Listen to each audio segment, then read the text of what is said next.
Here's the W on this Tuesday night. We've got hoops coming your way. It is Adelaide and Canberra at AIS Arena. Before all that, we're just going to take stock and whip around the league here to get you set for what should be an enthralling Tuesday night clash here in round 8 of the WNBL. Great to have you with us. Joel Peterson is my name, alongside WNBL champions in Rachel Jarry and Laurie Chiswick. Laurie, good to see you as always. Thank you, Joel. We did have a bit of a break last Tuesday, so I'm really excited to get back, do a little bit dissecting this first half an hour, and then get right into the game at 7 o'clock. Yeah, plenty coming up in our show this evening. And Rach, these games among these bottom 5 teams, like we've got tonight, they are crucial. Absolutely. You know, we've still probably got one final spot up for grabs, and it's not only every game matters, every single possession matters at this point in the season. Indeed it does. Let's take a look at some of our big takeaways coming into tonight's game. Of course, we're into round 8, the final game of round 8 here in this WNBL season. Laurie Chiswick, I'm going to start with you.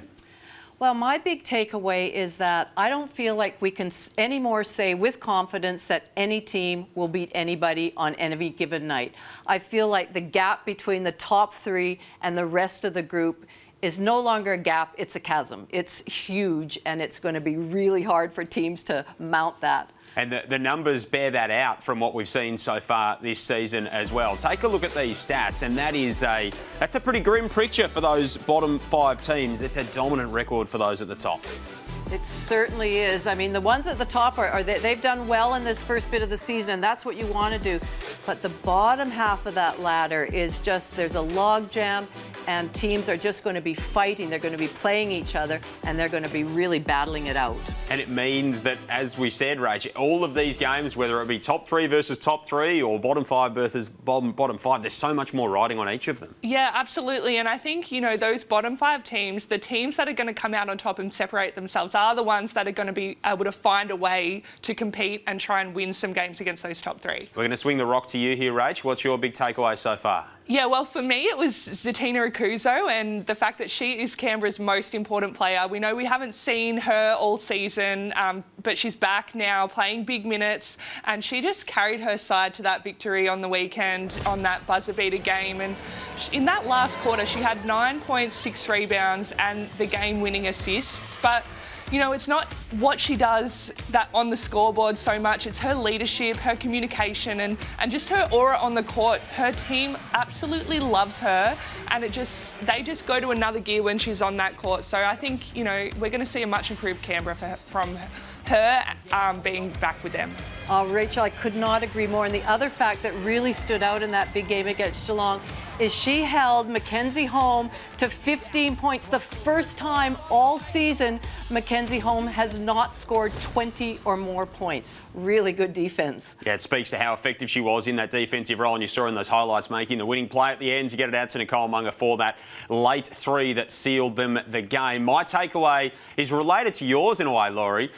You're mentioning the top 3. I want to know, are any of these bottom 5 teams going to step up and try and claim that 4th spot? We have 5 teams, all with 3 wins at the moment. So from 4th down to 8, all locked away on 3 wins in this season, from Southside at 3 and 6 to Sydney at 3 and 8. No one is either in it or out of it at the moment, and it's a matter of, will it be someone falls into 4th, or will someone grab this by the scruff of the neck, string a couple of wins together, and then actually push their way and push their claim to being one of the top 4 teams this season? Well, it looks quite interesting when you see all those 3s in that ladder there, but you're right.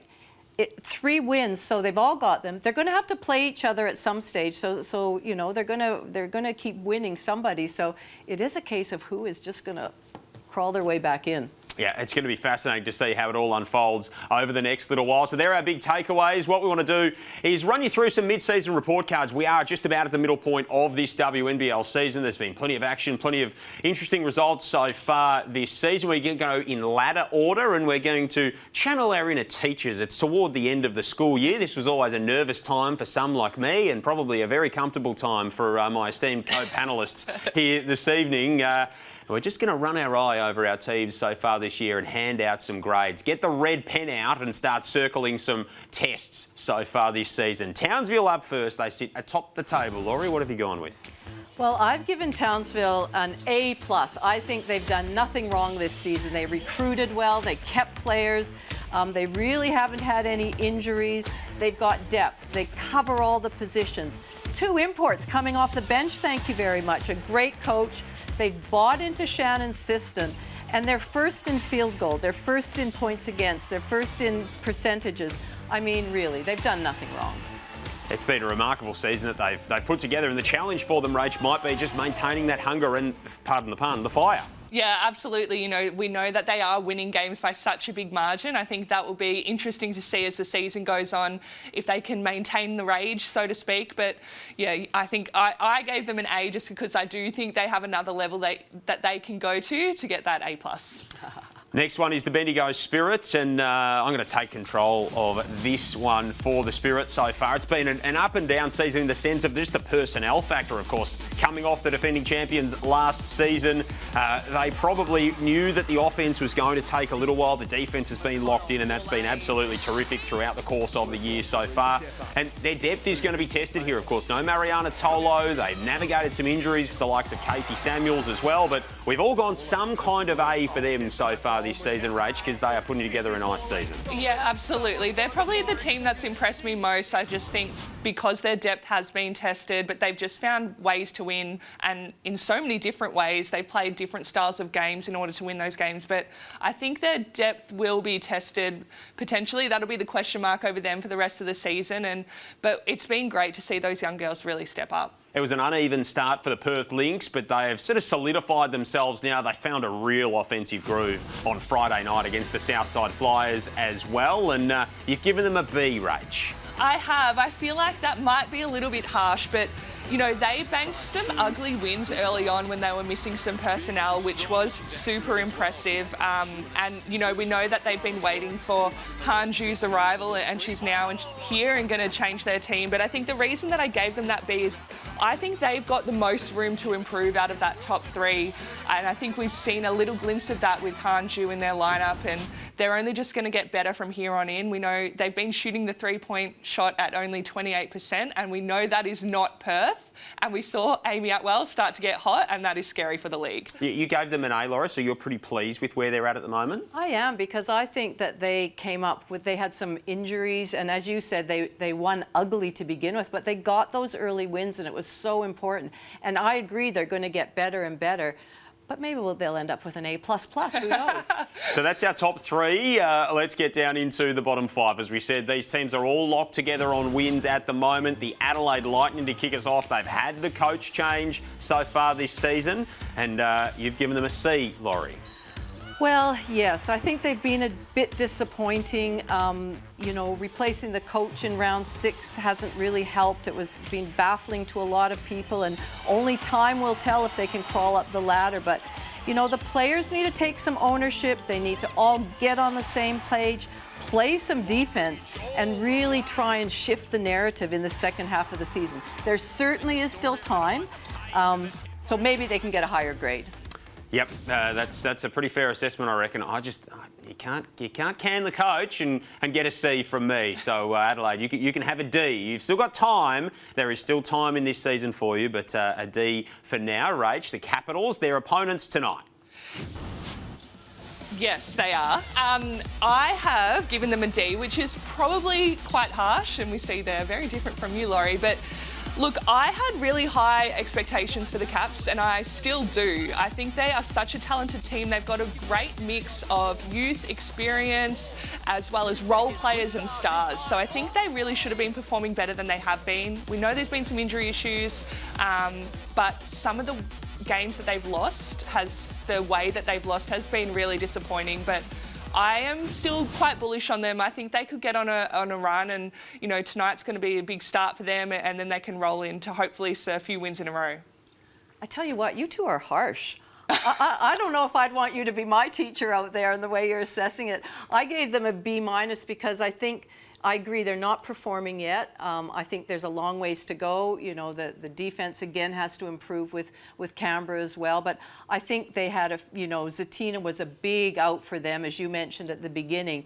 And I think they're just going to get better and better as the second half of the season. They've been up and down. They've won by 40. They've lost by 40 so far this season as well. They're kind of the classic. They need to apply themselves a little bit better and lean into some of those strengths and see where they can end up in this season. The Southside Melbourne Flyers, they are the team that currently occupy 4th spot, Rach. They are in the catbird seat, so to speak. How have you seen their year so far? They are. I've just gone with a C. It's just sort of, it's been hard to judge them. They've been, you know, a little bit untrustworthy if you're a Flyers fan, because we see some glimpses of them with, you know, Rochi, George, Bourne, they're all in great form, but they just haven't been able to string wins together. But I do think they can get on the same page and they can really be dangerous come the end of the season. So I think we'll see some improvement from them. They're the only team to get 100% on an assignment this year. They're the only team to beat the Townsville Fire, and so that is a big tick in their favour, no doubt about that.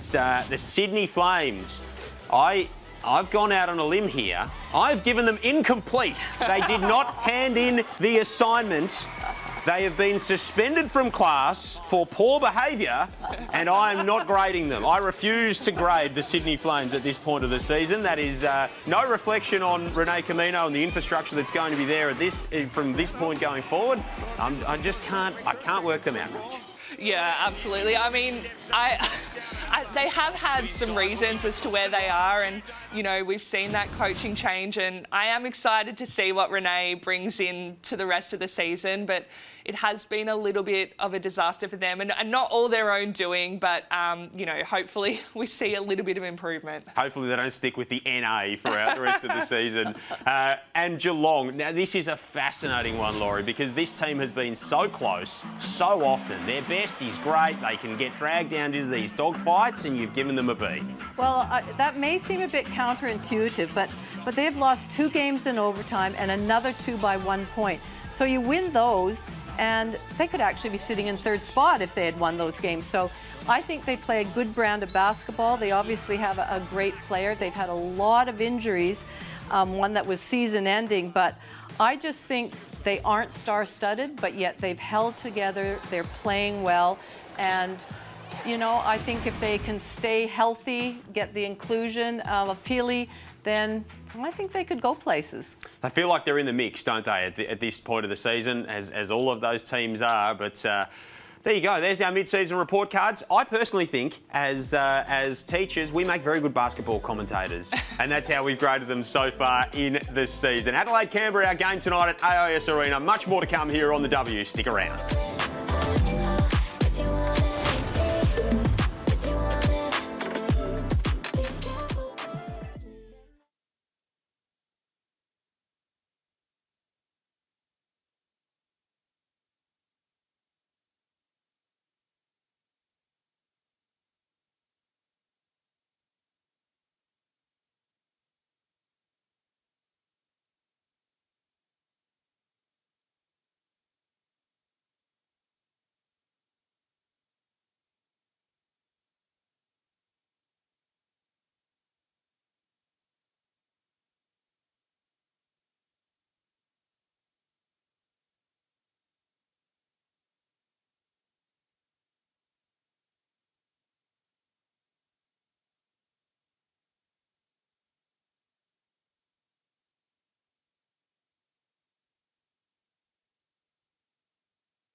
No, much better offensively. It was more the fact it was the 16 assists on the 20. We had 20 made field goals and we had 16 assists. So we got the ball moving and the ball popped a bit more, which was good.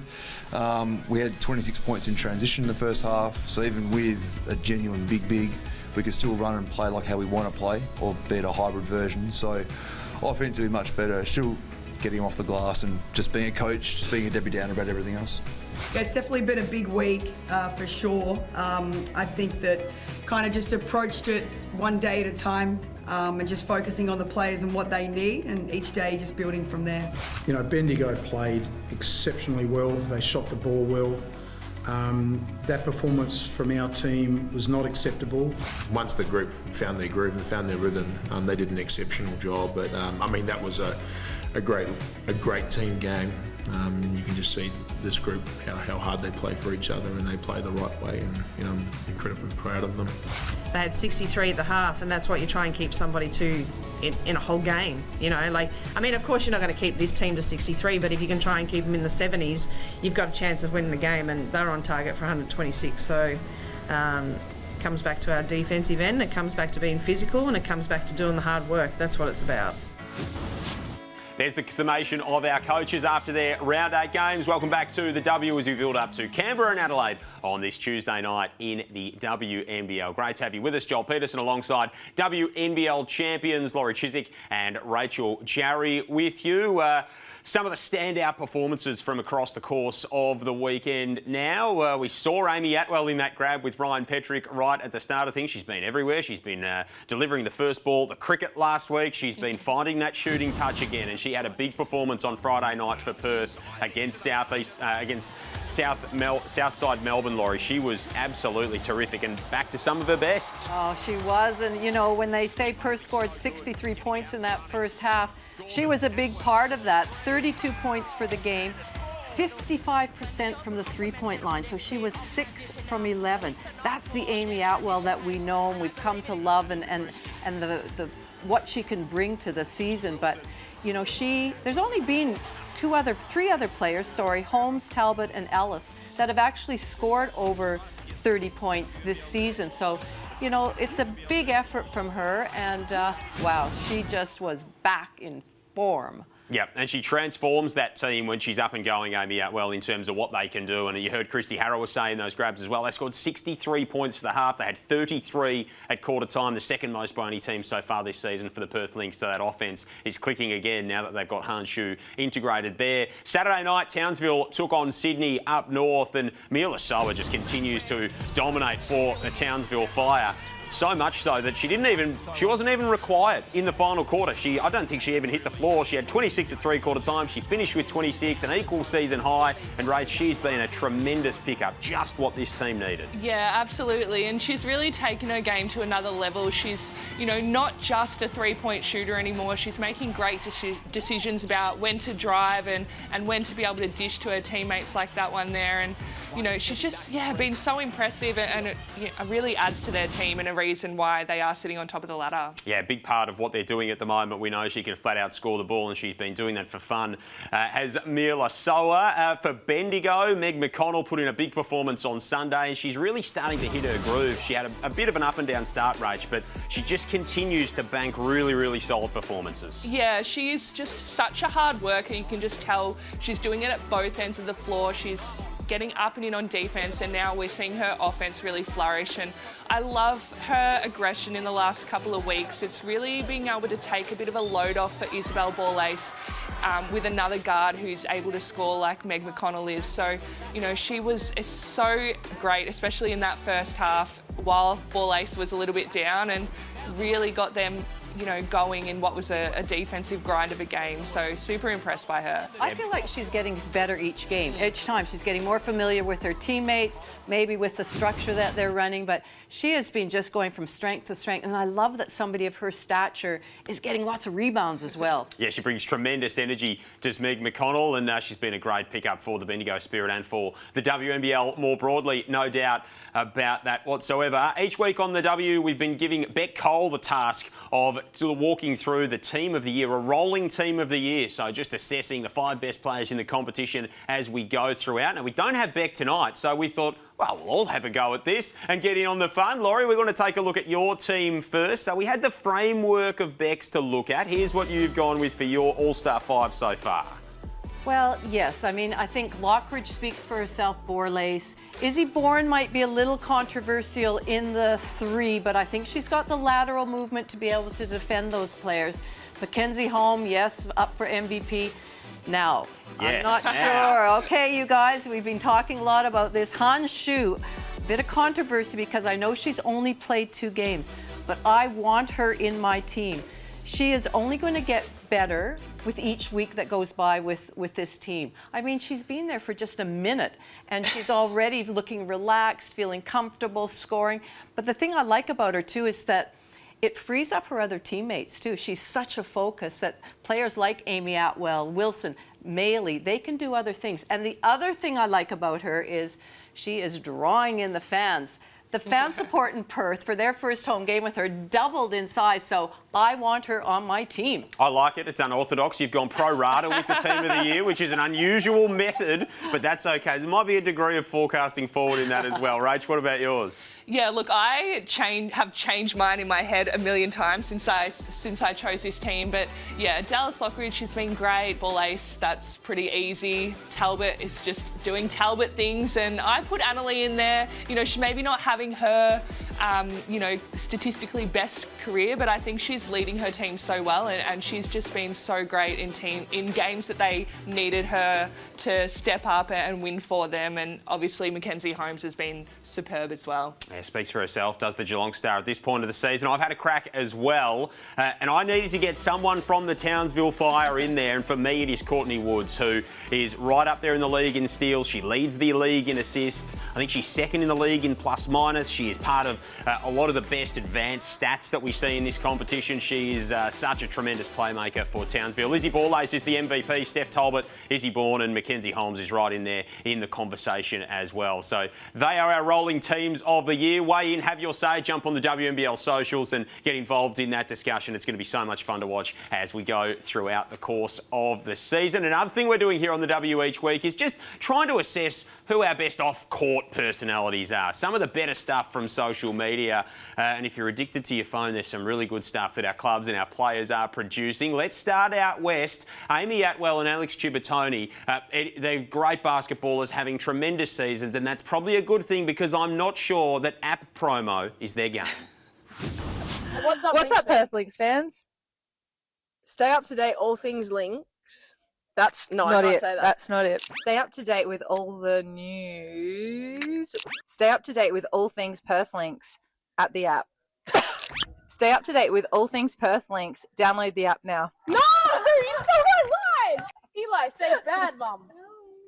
Aww. What's up, Perth Lynx fans? Stay up to date with all things Perth Lynx at the Perth Lynx app. Download it now. Woo! It's the little wins, right? It's the little wins for Amy Atwell and Alex Chibatoni, and at least they had fun while they were doing it, that is for sure. I think the standout contribution on socials this year has been coming from the Canberra Capitals. We see them tonight. They are in the nation's capital, of course, and Sarah Blitzarves and Isa Brancatisano, coffee connoisseurs, aficionados, you might say, and they've been handing themselves a couple of reviews. So, Isa and I have been living in Canberra now for 2 whole months. Crazy. And we've been going on a very strong coffee journey. So many people have told us that we need to start vlogging. So, we're giving the fans what they want.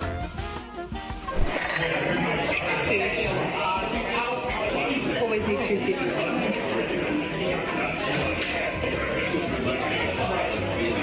Ultimate goal is to get Mr. Prime Minister. We really just want to hang out with Anthony. If you know him, comment and tag, please, because we would love to get him on our coffee reviews. He might be here sometimes. He's trying to run the country, right? Anthony Albanese, come on our show. We have a super special guest today. Oh my God, it's Anthony Albanese. No, it's not actually Anthony Albanese. Welcome to Zara. I really enjoy the vlog every time. I have become quite obsessed with this series, so quite a fan. Cheers.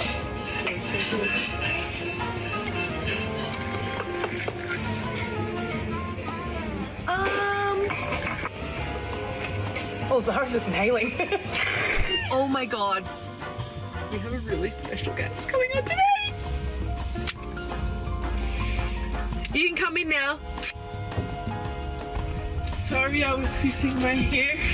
Hi! Oh my God, it's Caddy! Okay, cheers.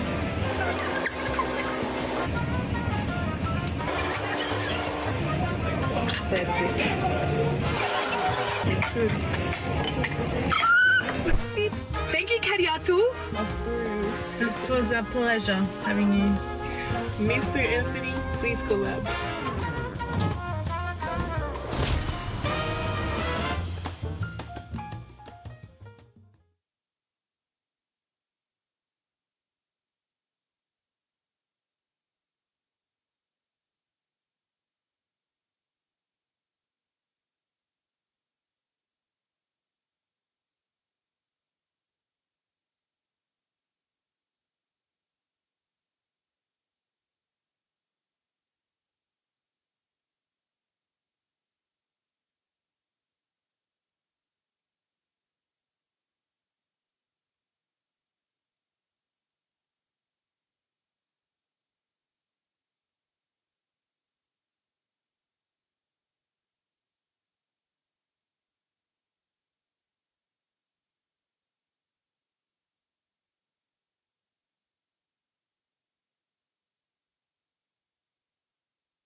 Canberra and Adelaide just around the corner. This is the W before our Tuesday night hoops here in the WNBL. Joel Peterson, Rachel Jarry and Laurie Chiswick with you as we build up to what should be an intriguing clash tonight.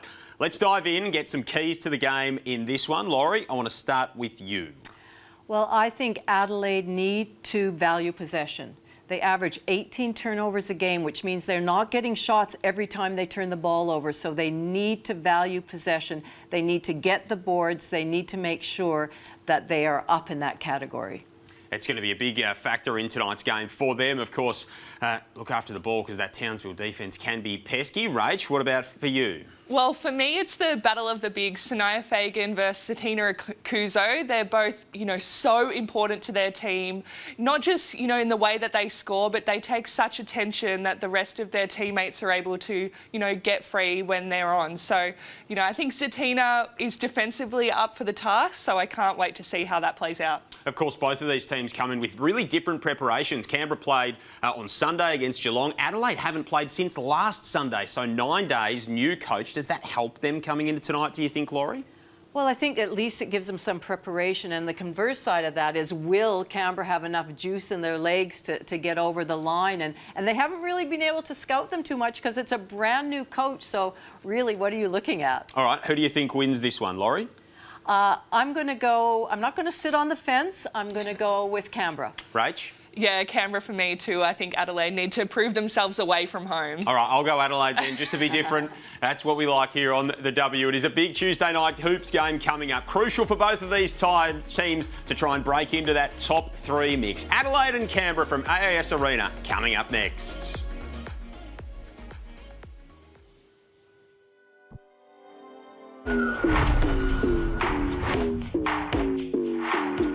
Block shots, Kelsey Griffin looking to draw her away from the basket early. Brazel, her great mate Taylor Brazel now finds Fager on the roll. Rabadi needs to get it up all the time in the world. Triple. Lockridge working off the handoff. 1 foot runners down. Adelaide by 3. Blitzar cuts it off. They've got numbers down the floor. Whip back from Clark. Down the floor, Clark. And able to get there.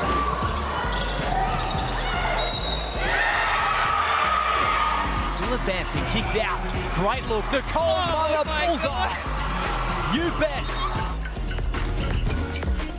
So much to like about Tuesday night hoops in the WNBL. Checking in thanks to Minor Hotels, the UC Capitals and Adelaide Lightning, both with 3 wins, both trying to crack into the top 4 with a 4th victory this evening. That 4th spot will be on the line for whoever wins this evening. Nice little bit of product placement from Sarah Blitzars on the way into the venue tonight as well. The Stars are on show. Great to have you with us here in round 8 of the WNBL as we close things out. 2 3-win teams doing battle tonight in Canberra and Adelaide. Joel Peterson with you alongside WNBL champions Laurie Chiswick and Rachel Jarry. Rach, these games mean so much between these couple of teams and this is going to be a pretty hotly contested one. Yeah, absolutely. We know how close the ladder is. These games mean absolutely everything. And, you know, I think Canberra coming off that buzzer beater win, that might be, you know, the thing that sort of kick-starts their season and gets them going. It's going to be a big challenge for them tonight to back up against the Adelaide Lightning. Let's check in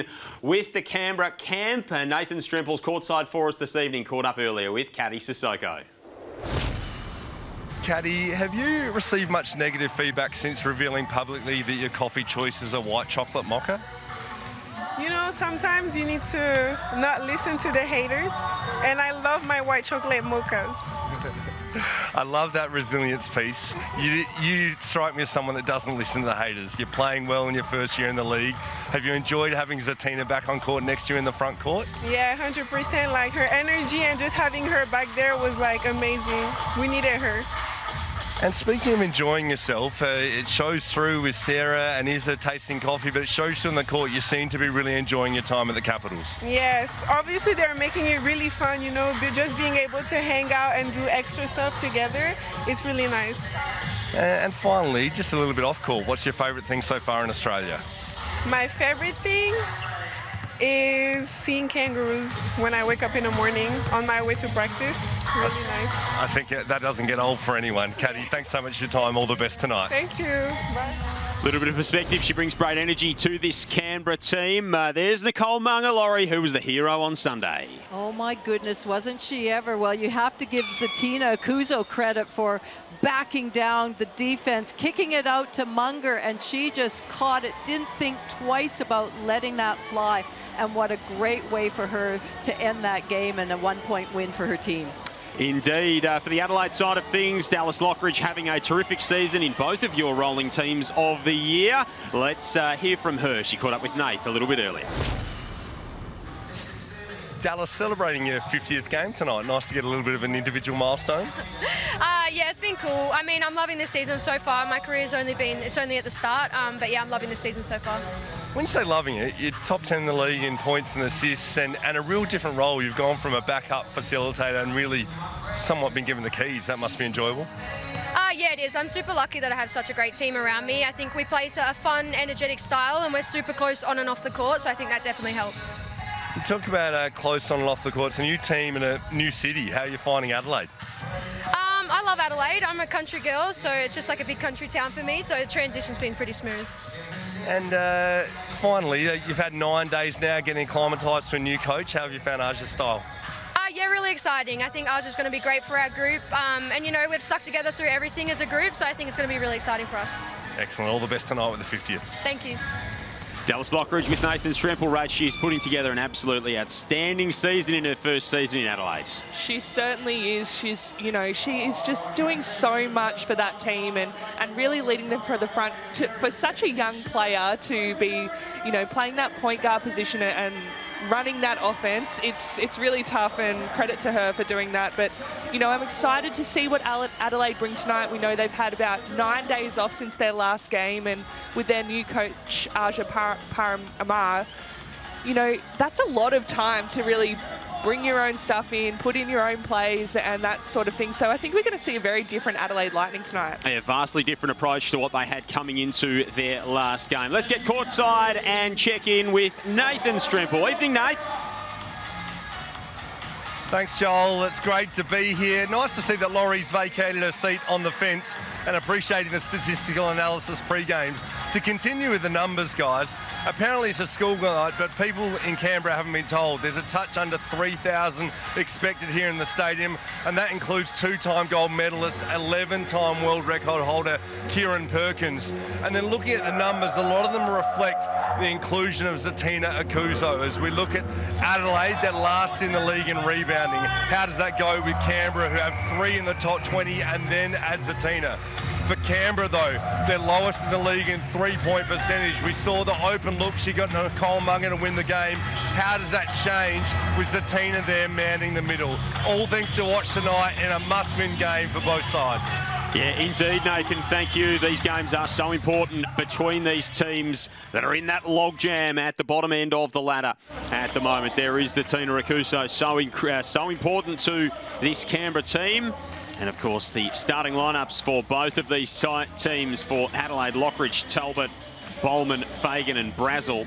And, of course, the couple of changes for Canberra with Jade Melbourne back into that starting lineup as well for Canberra. So that is an important return for them, Laurie. It certainly is, but also with the addition of Brancatisano and the fact that she will probably try to lock down Lockridge. That's a task that's going to be very tough indeed. Underway Tuesday night hoops at AIS Arena. It is Canberra and Adelaide, both at 3 and 6 on this season. The Caps go straight into Akuso, and that is the perfect start for Z. She has just got that classic back to the basket move, doesn't she, Rach? She's just so confident with it. Fagan's been in terrific form in recent times, and Talbot dribbles it off the shoe. And that game on Sunday, Zatina really built her confidence as that game went on. It was, you know, her first really full game, a full look at a game where they were in it the whole time. So, you know, she just has started exactly where she left off on Sunday. Michelle Kosier, Mitchell Hudson and Logan Bilby, our refereeing crew this evening. Again, it's Akuso working on Fagan, gets to that left hand again. This is a perfect start for the Capitals. Well, why not keep going inside while you can until Adelaide make an adjustment? It's looking pretty easy in there for Akuso.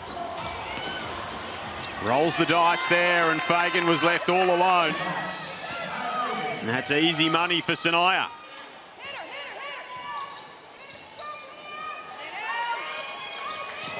Canberra coming off that narrow win against Geelong on Sunday. Adelaide haven't stepped out since they lost to Bendigo last Sunday.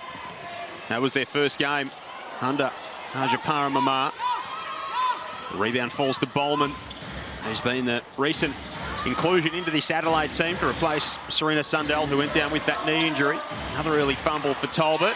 No early fumble there for Fagan. So you know that that's within her range. You've got to close out carrying a high hand. Slow start for Sanaya Fagan, but my word, has she found her feet in this competition. Brancatisano, Fagan underneath. And a little bit of contact on the plate. We'll stay with Canberra.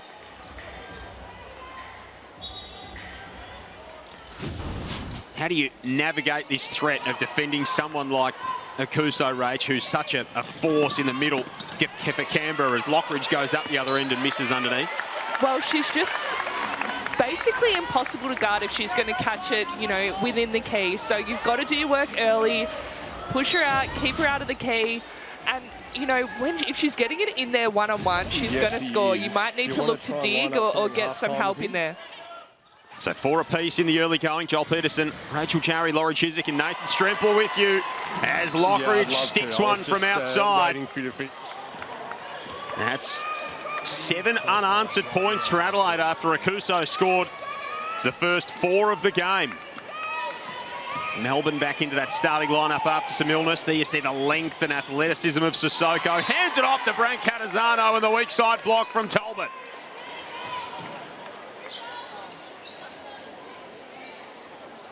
Impressive stuff from Steph, who's been, again, in good form. Had a big game a couple of outings ago, of course, against Geelong. Akuso gets it back to the basket again, scores once more with one to come this time. Well, I'm not really sure what to say there. She is just looking, what I like, and we can see it in the Amy replay here, is she demanded the ball. She wants the ball in her hand. She's feeling good about this matchup, and until Adelaide make a change, she's going to keep going at it and doing her thing. And I said on Sunday, Laurie, there's nothing more reassuring as a guard when your big is demanding the ball and being so confident inside, and then you know you've got all the confidence in the world to pass it in there. So 7 points for Canberra, 7 points for Akuso. 7 points at the other end for Adelaide and 4 for Fagan. So the two bigs dominating as Sissoko reaches up and blocks Bowman, showcasing her length and tenacity on the defensive end. Oh, and then it just comes off Bowman's back. It's the double whammy. Adding insult to injury there, really rubbing salt into the wound was Katie Sissoko. Blitzarves to Melbourne. Akuso again. And he's fouled once more. Second foul in the early going on Sinai Fagan. And that'll give Aja Paramama something to think about. Yeah, that's a big foul, isn't it, Laurie? Yeah. Just, you know, she's just taken it at her pretty much every time down the court so far, and really going hard to that left hand. So I think Adelaide are going to have to make an adjustment, and they certainly will with Sanaya Fagan going to the bench. Well, what I liked about that rotation, that they got the ball through hands, players were moving, and so as Tina was making her move, other players had to follow there, so the help wasn't really set, and we could see as a result the foul happening. 78% free throw shooter, makes 2 at the line. 9 points for Akuso, averaging 12 a game so far this season. As Lockridge steps inside, little lefty layup won't fall. Rebound, and Melbourne pushes the pace. Talbot's able to intercept at mid-court. Tafeono out there now for Adelaide. Lockridge tosses it inside, and that's a nice finish from Tafeono. Smart move by Lockridge. She had the mismatch, and Zatina was guarding her, but she saw her teammate inside with another mismatch closer to the basket. So 9 apiece in the early going. Nice find underneath. Brent Catazano lays it home. Doing a little bit of everything early as Akuso. And the 3 ball at the other end is down from Talbot. And that's always a good sign when Steph gets a couple to go early. She likes that corner 3. It was a great kick out to her where she was set, feet set, hands set. Shooting at 29% from outside this season. Foul there on Tafeono as Blitzarves goes to the basket. Well, Adelaide are going to have to be really careful with the foul department with their bigs, because with Rabati not playing, they're down that big body. And so, you know, if Canberra can have the tactic of keep attacking them, they could it could be interesting. Yeah, no Shani Rabati tonight, who started all 9 games so far this season. WNBL season is on fire here in round 8. Bigger crowds, more fans watching live than ever before. Don't miss your chance to get in on the action. Scan the QR code on screen or head to WNBL.com.au to join the fun this season. Tickets, all your behind-the-scenes content and more. Great affordable family fun heading along to the WNBL this summer. Foul off the ball here, called by Michelle Kozier.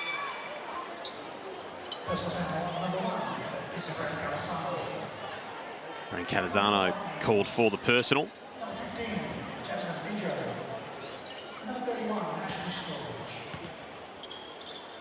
Fijo's into the game for Adelaide, and we always know she just brings a degree of hustle, energy whenever she enters the court. Talbot off. Akuso. He brings plenty of energy. Does Jazz Fijo, the irrepressible. Impressive endurance athlete, that is for sure. Nadio Poch comes in here for Canberra. Talbot lines another up. That won't fall. Rebound will fall to Sissoko. Melbourne, Poch, Akuso, Brancatisano and Sissoko, the line-up here for Canberra. Brancatisano lines up the triple and cans that one. And the Caps step it out to a 4-point lead.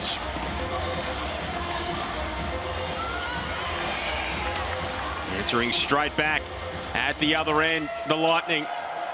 Split line just a little late in that instance, made the drive just a bit too easy. Fijo on the board for the first time tonight at the other end. Halfway gone in this opening frame, 16-14. Joel Peterson alongside WNBL champions Rachel Jarry and Laurie Chiswick. Nathan Stremple is courtside tonight. And that's a brick from Sissoko. Adelaide will come back the other way with a chance to tie it up or go ahead. Talbot tried the dribble handoff with Lockridge. Melbourne trying to intervene in that, was a little bit overzealous. It's been a fast start for both teams. I feel like both teams have settled really well offensively. They're finding their right shots and making the right decisions. And I would expect both coaches will be wanting to see a little bit more physical defense, trying to slow each other down.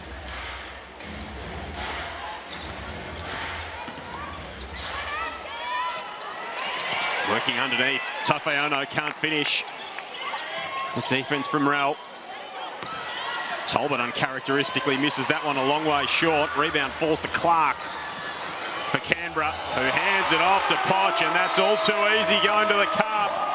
Well, just explosive, and you just saw how she extended her as she was punching the ball in. She just came up with another gear. You can just see here, just the big steps, the athleticism on display. Such an impressive young player. And the bonus as well. So Nadia Poch will step to the free throw line. Just a touch over 55% there for her so far this season. That one falls off the rim. So Canberra by 4. Both of these teams 3 and 6, looking to try and get a foothold into this season. Canberra finally something like fully fit, as that is a foul. And it'll be a Canberra ball from the baseline.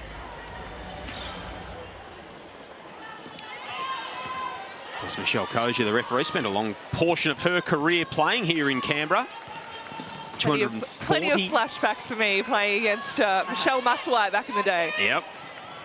240 games all up. Melbourne facilitating here. Can't connect there with Poch. Kind of player was she, Rach? She was very physical. Yes. I think, you know, we certainly had a few tussles and, you know. Interesting that someone who was regarded as a bit of a bruiser in her career is now a referee, right? Oh, well, exactly right. But, you know, we love that. I feel like more players should, you know, get into refereeing, and that won't be my choice in life, but it's great to see. Absolutely it is, as Talbot makes a strong move to the hoop. Really good drive by Steph Talbot to absorb that physicality, have her eyes up and still able to finish. Talbot's got 5 in the early going. Adelaide trail by 2.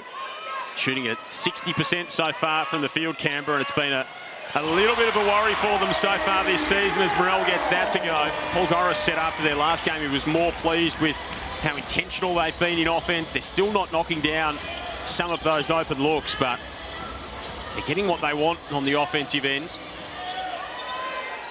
Really frustrated with what they've done a couple of times this season in terms of how they've shot the ball. That one off from the Lightning. Clark willing to push the pace. The West Aussie pulls it out. Tosses it down low. Morel's going to work on Fijo here. 2 NBL 1 stars going head-to-head. Who was that last touch by? That'll stay with Canberra. You know what I really like is Morel, the way, you know, with Satina Akuso coming in, she's obviously going to be playing less of a role, less minutes. But when she hits the court, she is still doing everything in her power to have an impact, and she certainly has. Plays the right way. Nothing less than you'd expect from the daughter of a distinguished coach. Does a bit of coaching herself as well, so certainly practices what she preaches. Tosses it inside to Clark, and it's batted away. That Adelaide defence causing havoc. And that one was last touched by Fagan. It's a little bit messy from both of these teams. Canberra with 4 turnovers. That's the 3rd for Adelaide. Kuso leads all scorers with 9 so far in the ball game. Canberra just 1 of 1 from outside. Only attempted the lone 3-pointer so far. Adelaide 2 of 5 at the other end. 5 of 6 at the free throw line, Canberra. Adelaide yet to see the stripe so far in the game. Again, it's another explosive move from Podge. Can't finish, and Blitzarves chases it down. Shot clock is about to expire, and it does on Clark. Just a little bit more awareness needed in that situation.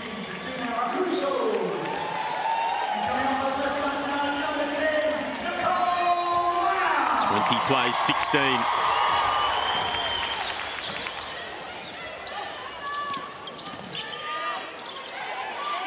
Talbot wants the screen here from Freer.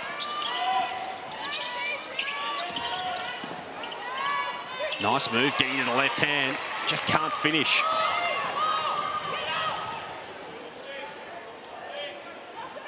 Akuso at the other end. I think it's very brave of Adelaide to have Fagan on there right now. And if I was Akuso or anybody on that Canberra team, I'd be attacking her, because if you get a 3rd foul in the first quarter, that's pretty tough. They need to go, they need to go back to getting Zatina in that block and see what they can get out of that.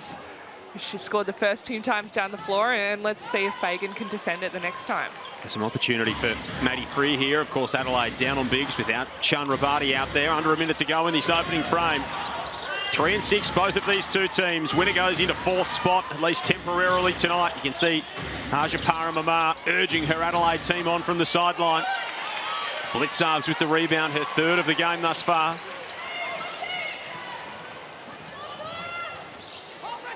Canberra struggled on the offensive end at times this season. Potch from outside, that'll roll all the way off the apparatus. Give Adelaide a look with 3.9 between the shot and the game clock.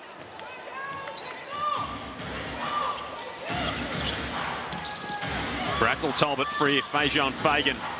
The 5 to close this quarter for the Lightning.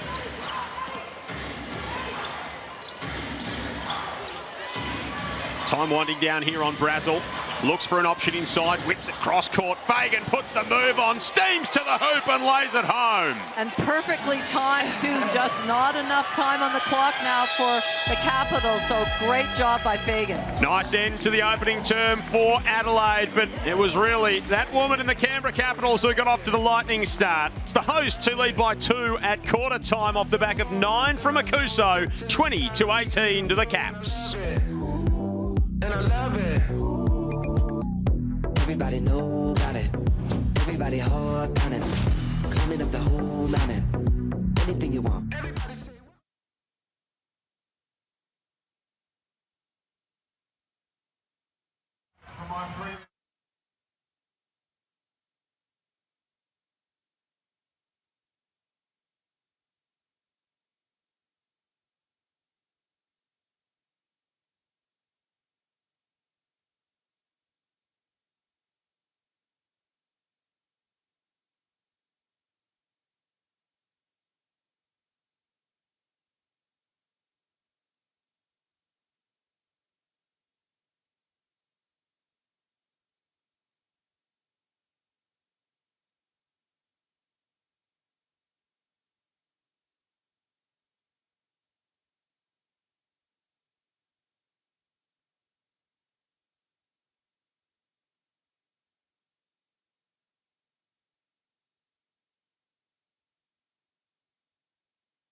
2-point lead to Canberra at the end of one. It was Tina Rakuso who got off to a hot shooting start. Dallas Lockridge bombing in the three there.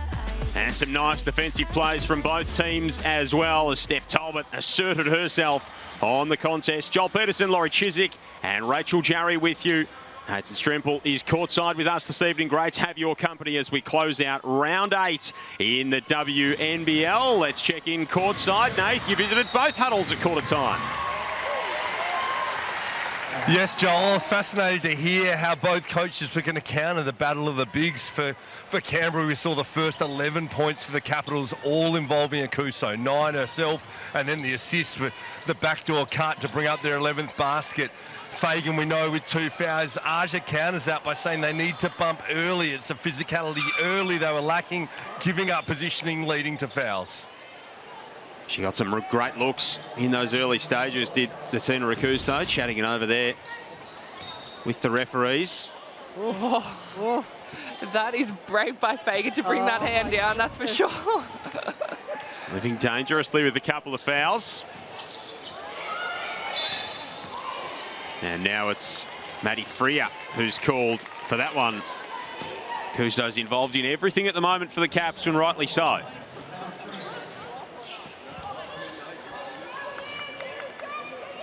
Really impressive start, of course, a WNBL champion with Townsville coming off a huge NBL 1 campaign out west.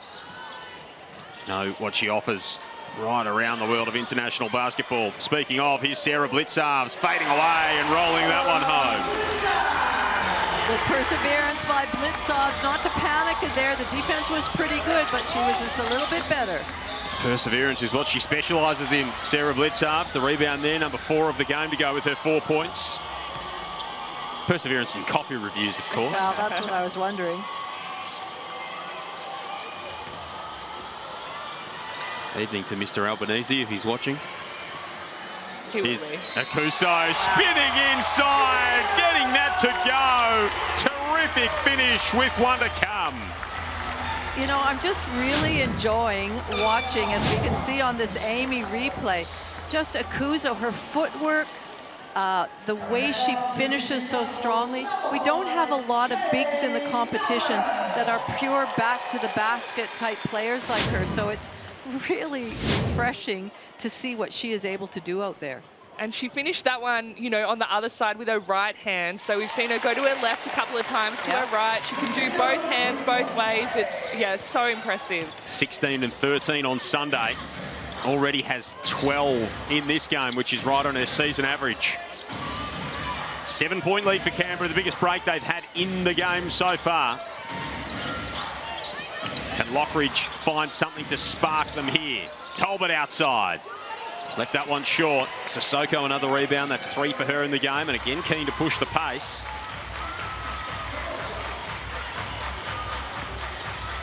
Melbourne's been quiet at the offensive end until now. And that will do for Aja Paramama. Timeout for Adelaide. Down by 10 as Canberra have come out and shot the ball beautifully to start this second term. It's the Caps 28, Adelaide 18.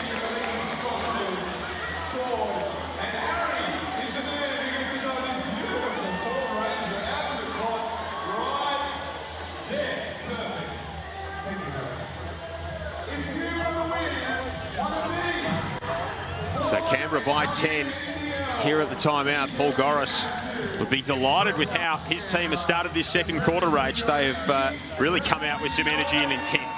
Yeah, absolutely. They just, you know, look like they know where their shots are going to come from, which we haven't been able to say about them all season.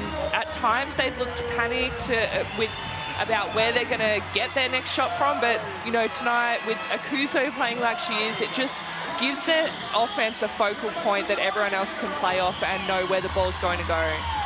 Well, it's really good ball and player movements. Yeah. I feel like the players are moving well off the ball. As I mentioned, doesn't give the defense a chance to be really set and be able to help. So they're doing a great job.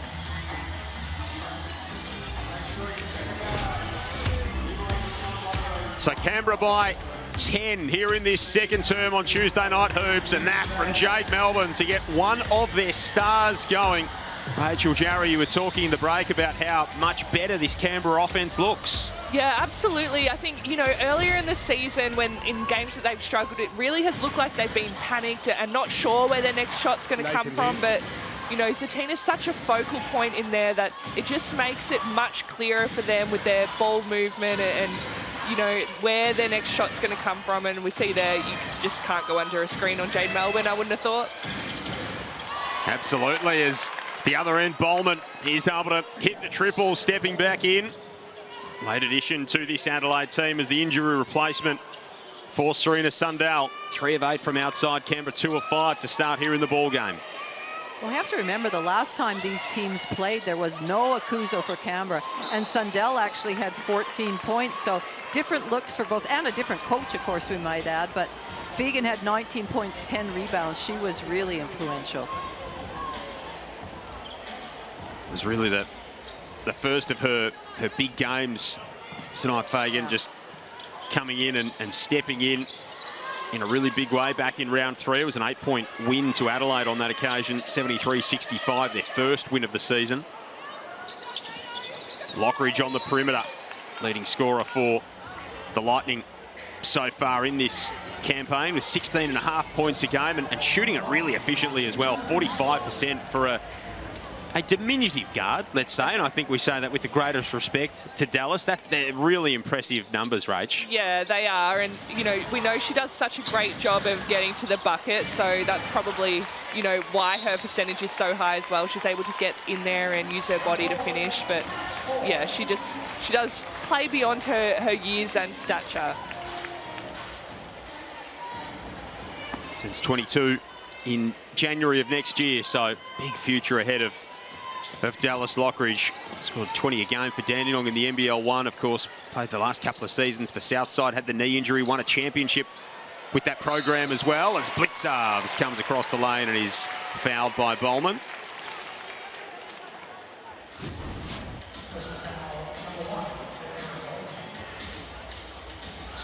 Sarah Blitzarves putting together a nice campaign. Of course, missed so much time with the back injury that required surgery. So much made of her comeback through NBL 1 basketball in the off-season with the Melbourne Tigers. And anytime you get the pleasure of seeing her back out there, Laurie, it is a great thing. Oh, absolutely. And she's leading the team right now in her scoring. And you could just see that last play that she cut hard. She understands what Paul Gorse is wanting the team to do. And she's been a great addition to this Canberra Capitals. Was played in front of her adopted home crowd on Sunday down in Geelong. Got to spend some time with the family in Victoria. Terrific pass inside from Tofe Ono. That's a really nice find. Talbot cutting to the cup, gets her 7th point.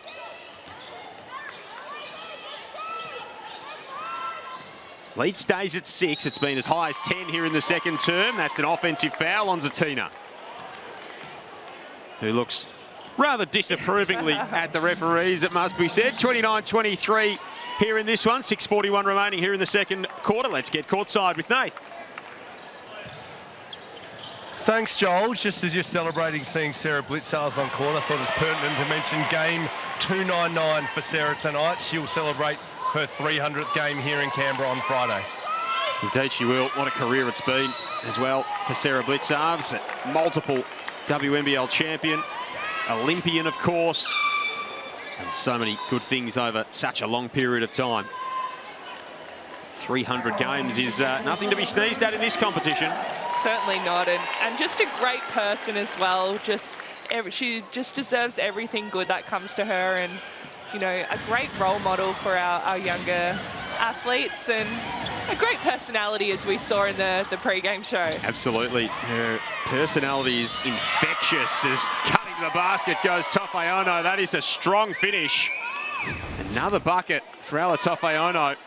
Goes straight into Morel here and kisses that one off the window and can make it a 3-point game at the stripe. Well, now that Zatina has 2 fouls and is sitting on the bench, Morel's going to have to pick up that slack again and come in and do what she's done so well when she was starting in the absence of Zatina. Now, Tofe Ono averaging just the 2 points a game this season from limited court time, 11 minutes. She's already got 5 in this one. There There's Nicole Munger doing what she does best, hitting from outside. We heard when she first subbed into the game in that first quarter, the crowd went absolutely crazy for her. Bowman at the other end answers back.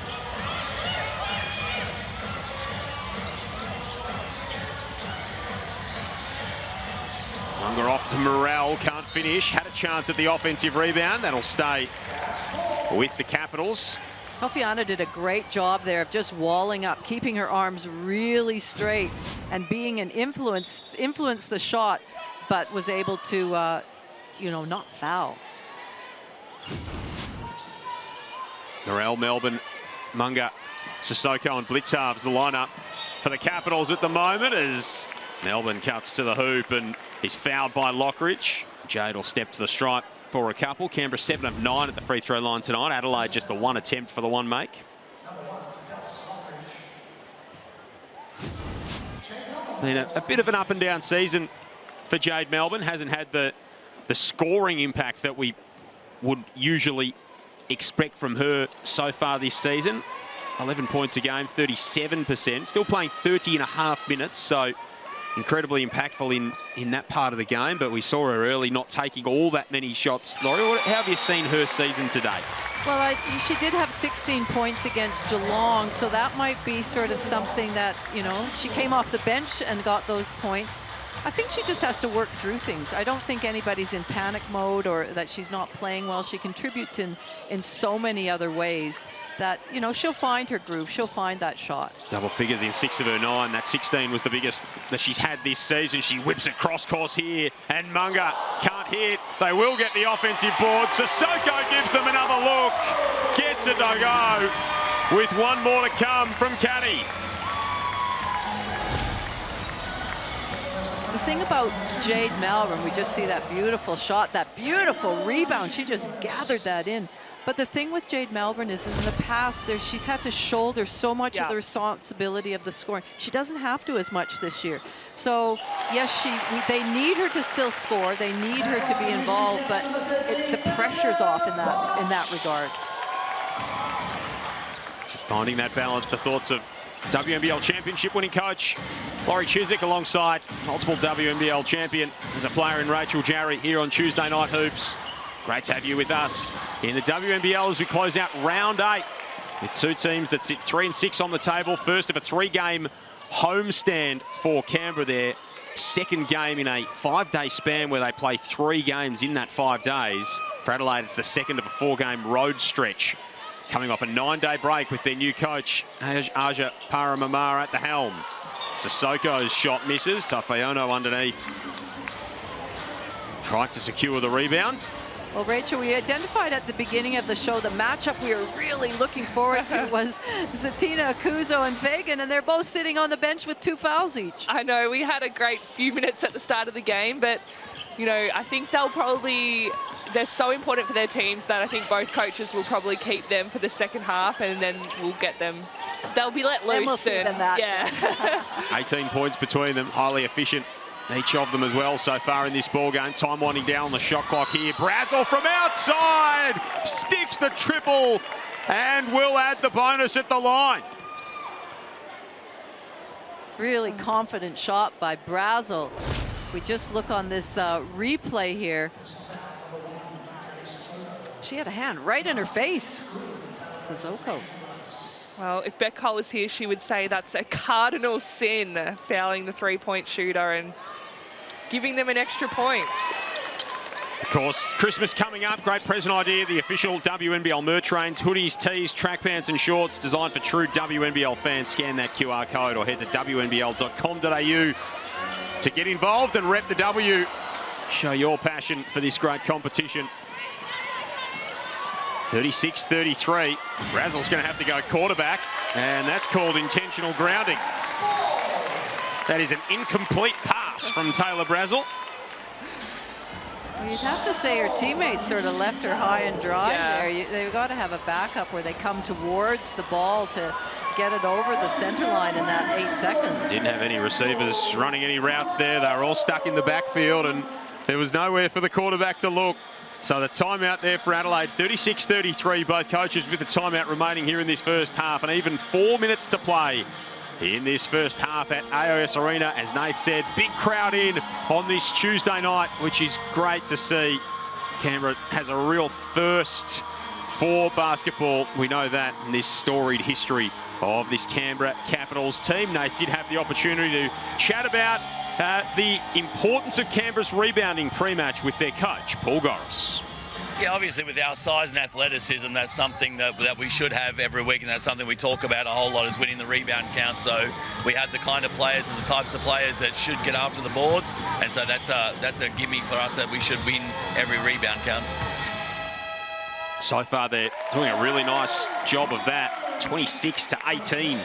They're winning the rebound count, the Capitals, and it's a real strength of that front line that they've got, Laurie. Well, as he said, I mean, I like the fact that Canberra, they're all, a lot of them are even in their height. You know, they're quite big. They can switch, they can rebound, they can run, they can push the ball. So certainly rebounding for a team of that size has to be a focus.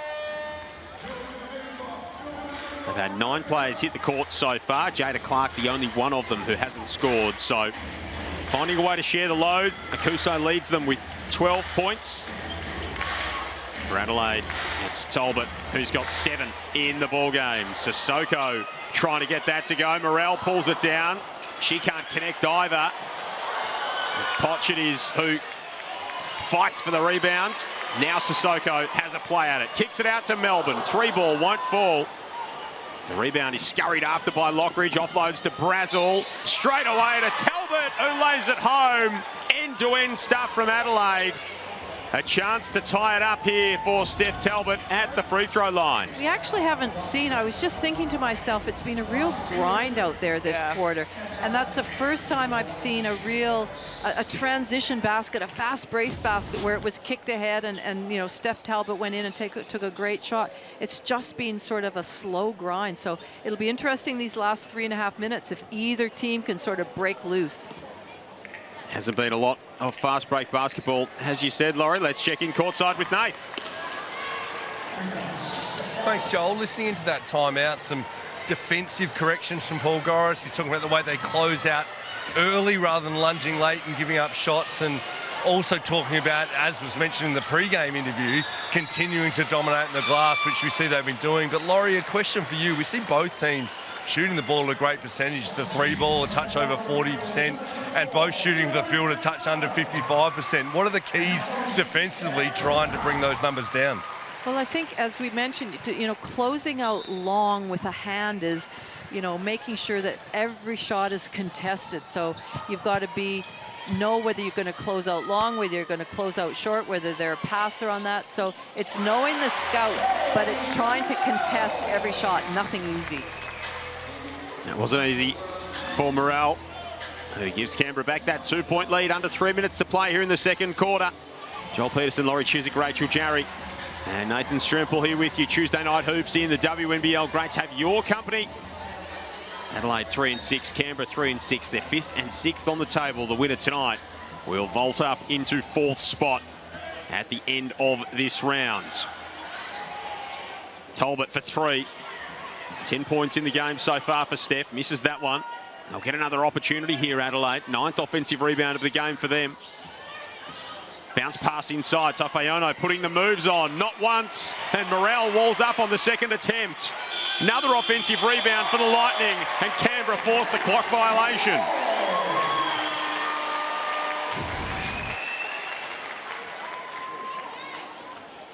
It's impressive defensive stand from Morel there, Rach.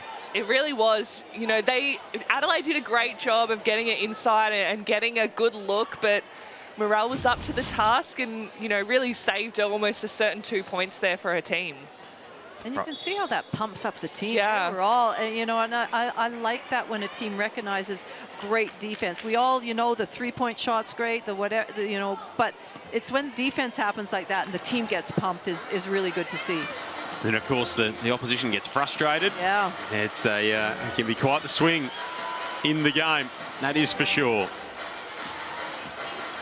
Morel, Melbourne, Brancatisano, Sissoko and Blitzarv's the lineup for Paul Goris at the moment. Tafeono, Lockridge, Talbot, Strawbridge and Brazel for Adelaide. Another couple for Jade Melbourne, who's just starting to will get the scoreboard ticking over. Up to 6 now, a few steals, a couple of assists, getting locked up with Lockridge there near mid-court. That energy starting to rise for Jade Melbourne. Great decision by Jade there. But then we see she went in really hard for that ball in defense, and you know she's gonna walk down to the free throw line now. So probably not the smartest foul from Jade there. Her energy is up, she's ready to go, it's great to see, but you just got to be mindful in these last minutes of quarters what the foul count is. Just a little rush of blood, yeah, maybe? Yeah. Oh, I was guilty of that plenty of times, so I understand. Does play on the edge at times, Jade Melbourne. She certainly wears her heart on her sleeve, that's for sure. We love the passion that she applies to the game, and the vast majority of the time, it is harnessed in the right way. Here's the young Gippslander. Of course, plying her trade at the WNBA level as well. Such a great ambassador for Australian basketball. Sissoko goes to ground. A little bit of an awkward fall there. Gets a hand up from Ash Strawbridge. Ball will go back with Adelaide here off the turnover. Paul Goris encouraging his team on. Zatina Rakuso just pedalling on the exercise bike in the corner of the court.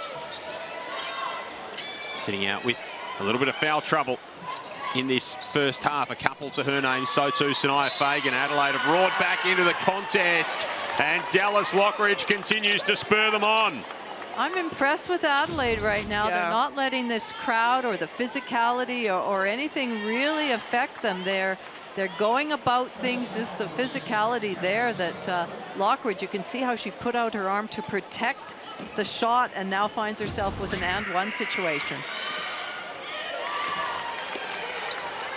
They got outscored 8-0 to start the quarter, fell behind by 10. Since then, they have outscored Canberra 23-12, and they lead it by 1. Minute and a half to go in this first half. Blitzarves wide open for 3. Bit strong, back iron, rebound Talbot. Adelaide will look to push the pace. Whips it cross court. Fijo splits the defense and steps all the way through. Wow, what a first step that was. Got Bragan Katasano going the wrong way with her jab step and straight to the basket. Blitzarves almost has it poked loose by Fijo. Bragan Katasano made a habit of hitting a few big threes against Adelaide earlier in the season, and Morel here working down low. It's not an easy feat by Morel. She was up against Steph Talbot, who was playing pretty good defense.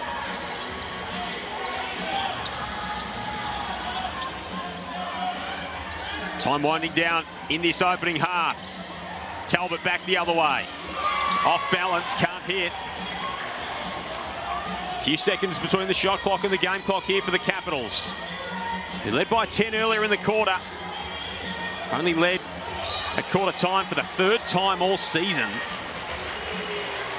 Jade Melbourne is fouled by Fijo up near mid-court.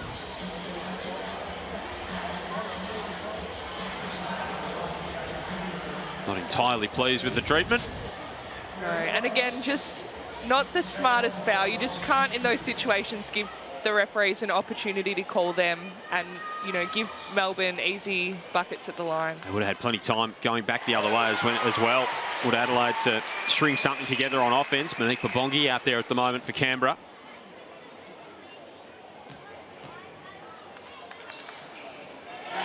Caps by 1.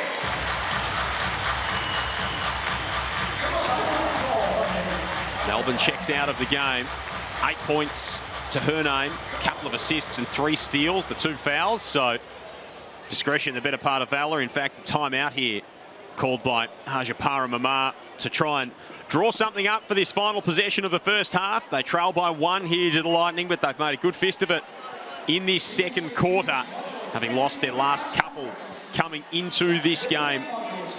Tough assignments, though, to Bendigo and to Townsville. 4 of their past 5 games, in fact, have been to those 2 opponents for the Adelaide Lightning. So it's been a pretty testing stretch for them, some turmoil among all of that. And they are hanging in there on the road at the moment against this Canberra team. Joel, I was just going to say, I like the fact that Aja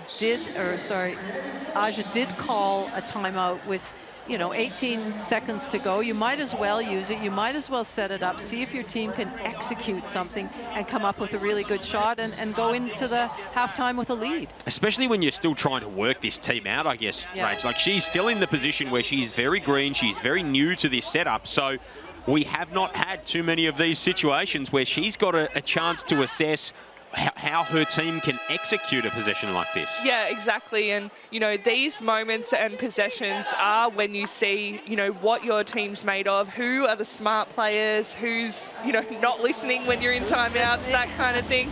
So, we'll come and we'll see, hopefully, a great play that they execute. But like you said, Laurie, nothing better than going into halftime, not only up, but, scoring that last bucket, executing a play that your coach ran, and your coach being very happy about that when you walk into the change room. Definitely. So just under 19 seconds for Adelaide to get a look at it. Just going to get a discussion about some administrative business on the score table. Wonder whether... So Sanaya Fagan's going to potentially give it a go here. Referees just chatting things over with the scorers to make sure everyone's present and correct on the court. Well, that's exactly right.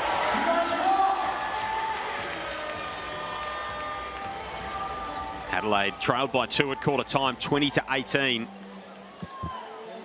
Canberra led 28-18 earlier in this term. As they continue just to discuss who should be and who should not be out there to close this first half. So this shows the importance of and you mentioned it, Rachel, every single possession becomes important, and they're working out right now who should or shouldn't be on the court with 18.9 seconds coming out of a timeout, wanting to execute. Paul Gorse is probably thinking, well, I'm not sure she should be on the court, so referees have to figure that out. We saw back on Friday night, Kelsey Reese get the first start of her WNBL career due to administrative error. Started about 20 seconds, and Liv Pollard checked into the game straight away for the Bendigo Spirit. I've been involved in a game. I think that happened with Steph Blitzarves up in the hub season, and she was named as a starter and wasn't meant to be, and I think she came out and maybe hit the first bucket or something, and Cheryl was considering leaving her out there.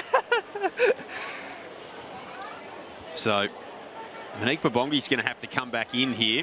Isa Brancatizano forced to head back to the bench. Well, you have to be really certain when a timeout is called that you go to the bench, you sub in properly. I mean, perhaps she just came on the court, but yeah. Regardless, let's see what they have.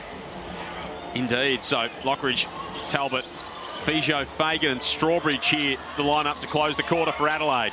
Talbot's got it up top, pass inside looking for Fagan. Lockridge for 3. No good. Adelaide will get another look at it though. Talbot chases down the rebound. Still time here for Steph. Can't beat the buzzer. And a back and forth first half that's been close all the way is split by the smallest of margins at the main break. Canberra 44, Adelaide 43. A must win for both teams at 3 and 6. The winner goes into 4th spot.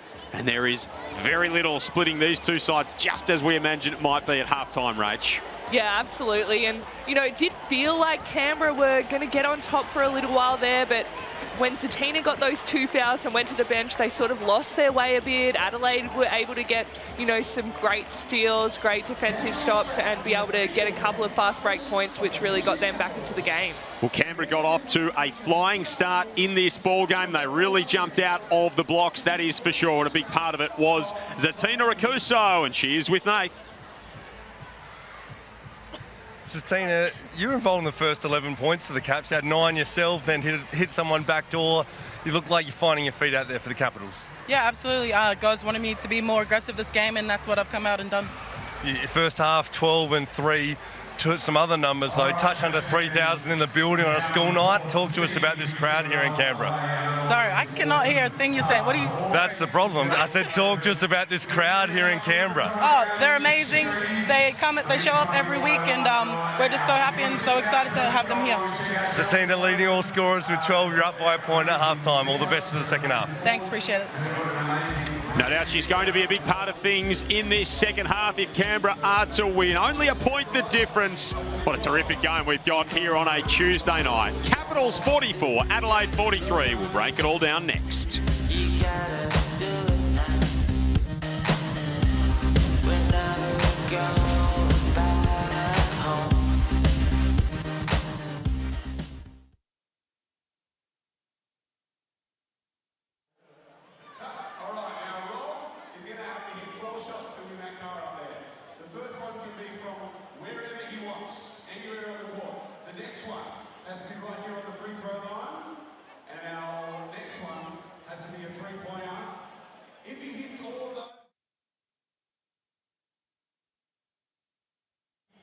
We hit the half-court shot, and Rob drives home with a brand new check. Are you ready, Rob? He's nodding his head. Let's get the first one underway. Rob! It's okay, it's okay. Rob's not going home empty-handed. Rob, come back here. Don't you dare leave. All right. The first prize is the basketball, but we do have that up for grabs for you one more time. We can't shoot for the car anymore, but I want you to head back next to that ring. You hit this, at least I get to give you one of our little prizes. Yes! But I want to upgrade, yes, you can take that, Rob. I want to upgrade you all the way to the half-court line right now, Rob. You give that to me. We're not shooting for a car anymore, but we are shooting for 4 VIP tickets to our next home game, which is Friday. Rob, if you hit this one, you can be sitting in amongst the VIPs, having a drink, have something. Look how happy they all are. Look. Thank you, team. All right, let's cheer you on. Rob, for 4 VIP tickets to our next home game, the half-court shot is going up. He's got the length. Oh! Not bad. So good, Rob. Well done. Give you a high five. A valiant efforts. Take the basketball home with you. Take that one with you. I'll take that. You can go relax. We'll be back with Gabby's challenge very, very soon.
Lockridge all the way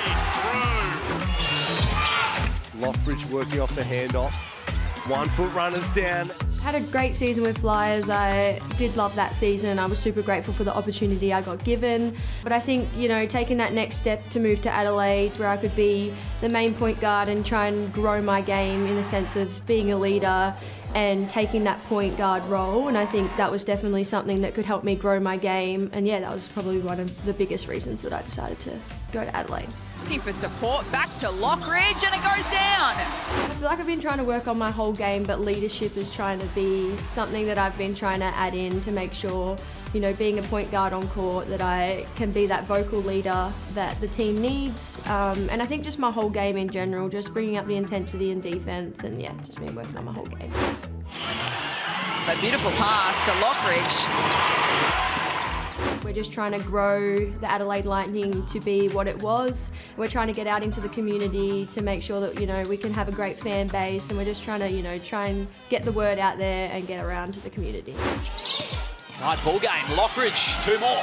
Each time now that I get to step on the court, I'm super proud and I'm super happy at where I am, and I love basketball, so to be able to do it as a job and, you know, it take me around the country, I think is super special. So I think I'm just super lucky, and I'm grateful each day to go into work and have a great bunch of girls around me as well.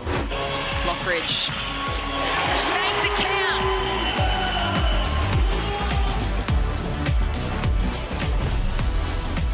She's a big part of what they're doing this season. The Adelaide Lightning is Dallas Lockridge, leading them in scoring, having a terrific campaign, and she's going to be a big part of this second half. If they are to win this game and take 4th spot on the table, they and Canberra not separated by much at all. Joel Peterson, Laurie Chiswick and Rachel Jarry with you at half-time. Laurie, what do you make of the numbers?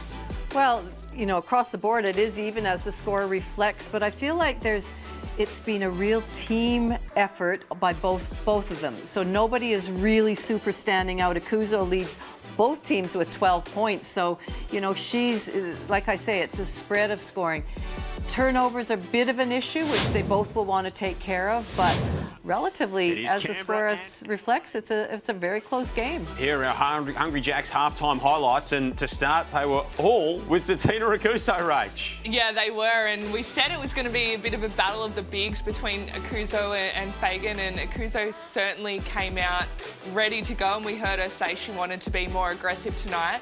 But unfortunately, they both finished that half on 2 fouls, so we didn't see them play for that full 20 minutes. But, you know, if they've stayed on 2, we'll be able to see that continue in the second half. And, yeah, we'll just see how that plays out, because they're both so important for their team, and hopefully they can stay out of foul trouble. And as you mentioned, Laurie, some of the depth shining through for both teams so far in this game. LA Sofiono putting in a good performance. Dallas Lockridge got 8 points for Adelaide. Teague Morell's got 6 points. Sarah Blitzarv's 5 for Canberra. So both teams have had, as you mentioned, that really even spread of scoring. Well, it is, and so it's not a matter of just locking down one player going into halftime and saying, okay, we've got to lock down her. She's, you know, she's scored 50 points already. So again, the tactics will be slightly different. They'll probably talk about more team strategy because there is nobody dominating. So that sort of tells me that they're doing a good job on their individual scout notes. Only 1 point the difference. It's always going to be a close game in this one. Here's a couple of the stars for these two teams. 2 very experienced, accomplished players in their careers. Sarah Blitzarves has got 5 and 4. Steph Talbot leading the Lightning in scoring so far with 10. And sort of the kind of numbers that we would expect from both of these players, Rach. Yeah, absolutely. I love the way they've both started. They both, you know, Sarah's had a few cuts to the basket, been aggressive, and, you know, she's playing her role. I'd like to see her get a few more field goal attempts with only 2 in that first half, and, you know, be able to contribute more on the scoreboard. But Talbot's just doing Talbot things, and she'll just continue to stuff the stat sheet as she always does. We mentioned Zatina Akuzo. She's got a game-high 12. She was absolutely on fire. Nath mentioned in the interview with her at half-time that she had a hand in the first 11 points, scored 9, assisted the next 2, and the craft that she has, the footwork back to the basket, Laurie, is something to behold. Well, it is, and she, you know, we talk about the defense needing to do their work early and keep her out of the paint, but she does her work early. She gets in a good position.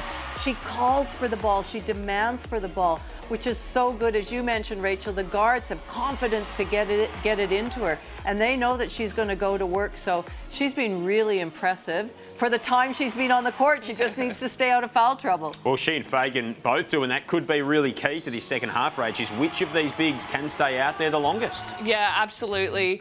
You know, like I said, they're both so important to their team, and it's not just, you know, how they score. We see Zatina going at 100% with her field goals because of where she catches it. But, you know, the focus on them allows the rest of their team to be able to get free and get better shots as well. It's going to be a big focus in this second half. What can Adelaide do about that woman? And can the Caps slow down Steph Talbot in the second half as well? Only a point the difference. Tuesday night hoops. It's going to be a terrific finish. It is coming up on the other side of this. From AIS Arena, it's the Caps by 1 as we enter the second half.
half-time in the nation's capital. Two teams just outside the top four looking in, both 3 and 6 and not split by much at the half. It is Canberra 44 leading Adelaide 43 in Tuesday night hoops. Joel Peterson, Rachel Jarry and Laurie Chiswick with you. Nathan Stremple is courtside, and Nath, you've rounded up a man who's not only an Olympic gold medalist, but he's right at the top of Australian sport these days as the CEO of the Australian Sports Commission. Kieran Perkins is in the building.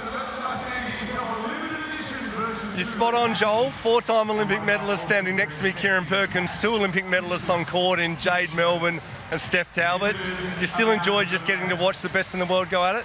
It's nothing like coming and watching sport live, right? To actually see them and feel the hits and the plays, it's awesome. I actually much more enjoy being here.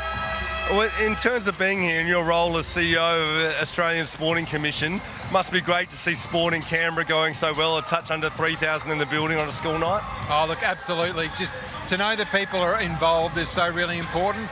For me, it's seeing all the kids with the gear on, ball in their hand, and obviously they're playing as well, and that's what we really want. And Kieran, you reflect on your own career. What do you reckon would be harder these days, swimming 1,500 metres or getting up and down in court here for 40 minutes? Well, considering that I can't run and have no hand-eye coordination, I'll stick with the swimming, thank you. It's very hard. And Kieran, just final one, your favourite thing being in the building tonight? Just the energy of the kids who are here to watch and loving it. That works for me. Yeah, that's a great shout. Appreciate your time, Kieran. Pleasure. Thank you.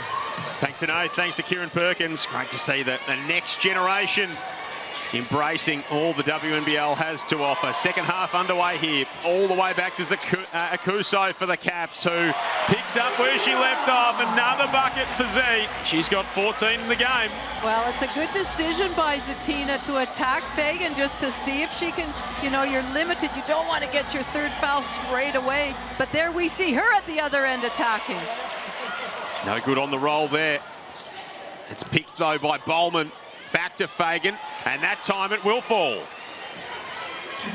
There's the start of our battle, Rach. Absolutely, and both coaches would have said to both of them just, hands out for the first few minutes, and you can just see that as well in their defense. Melbourne, Akuso, Brancatizano, Sissoko, Blitzarves, the 5 to start the second half for Canberra.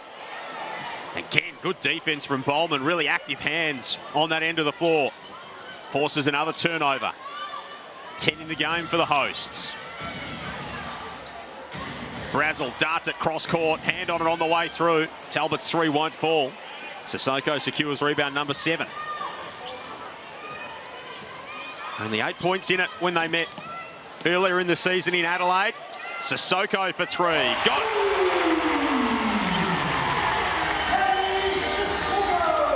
Came in 5 of 15 on the season. Did Kati Sissoko, and that's an important hit to start this second half.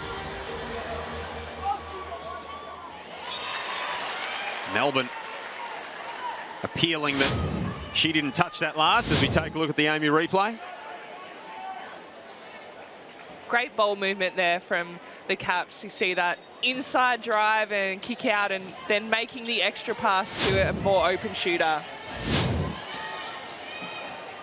Shooting at 40% from outside tonight, the Caps, the worst three-point shooting team in the league, coming in at just 27%.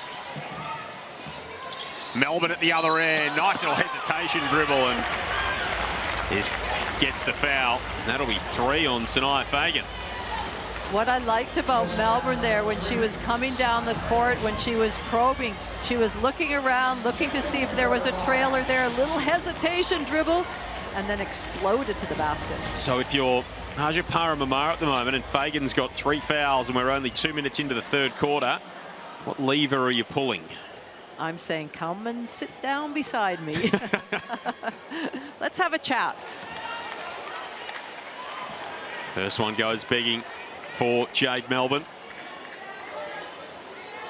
Just under 70% at the free throw line this season, so maybe a little bit less than what we've become accustomed to, given her prodigious shooting talent. Second one will count, 50 to 45. Joel Peterson, Laurie Chiswick, Rachel Jarry, and Nathan Stremple with you as Erin Bowman fills it up. 8 points for Bowman, and as you see there, a couple of steals, both of those coming in this quarter, a couple of assists as well. Akuso sees an absolute crowd, kicks it out to Blitzarves. Rebound will fall back with Blitzarves, who puts it on the floor, gets inside and gets the call. We talk about passes out of the double team, Rach. This is a pass out of the triple team.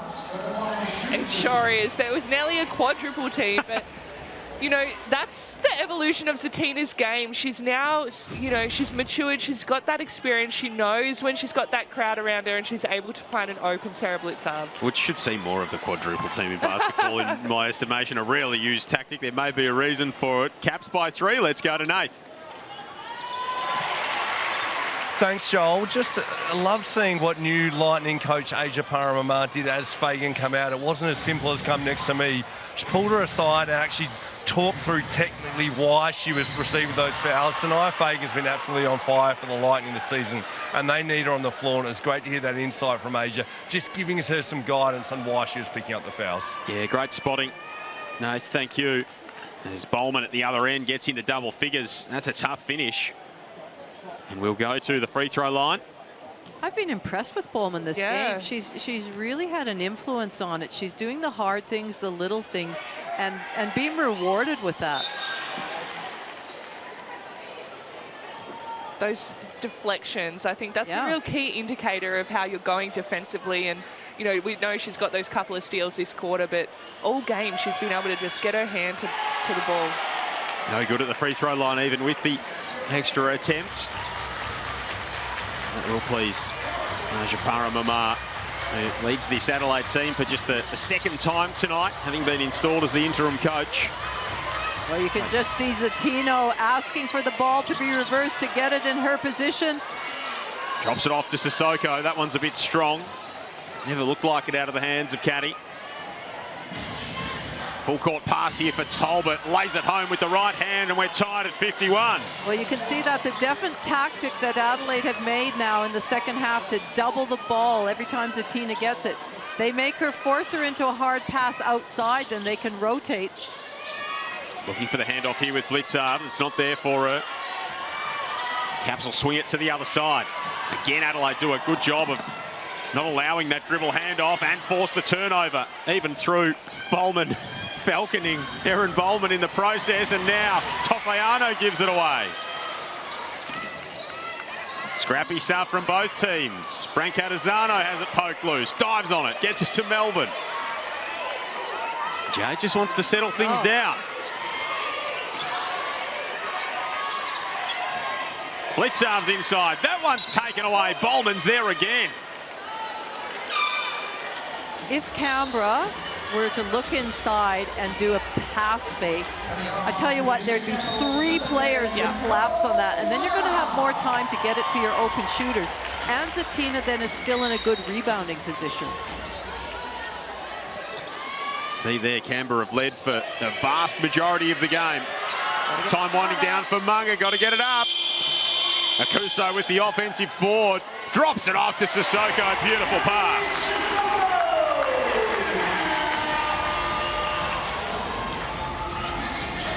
8-8 for Caddy. Canberra by 2, 5.5 to play here in the third. Bowman puts it on the floor, little head fake. Got Akuso up in the air. Foul on the rebounding battle. It'll go against Tofayano.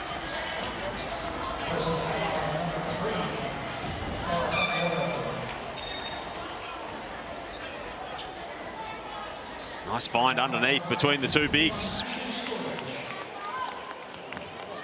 Connection there for all to see, and Akuso's got 14 points, a handful of rebounds and 4 assists. Passes to the corner, Sissoko, no good. If they're going to send the double at her, then Zatina will find a teammate. She will, but now, right now, her shooters just aren't letting her get in that assist column. Lockridge at the other end adds 2, and I mean, that has been the refrain for Paul Goris all season, hasn't it? That they just have not been able to hit open looks like that.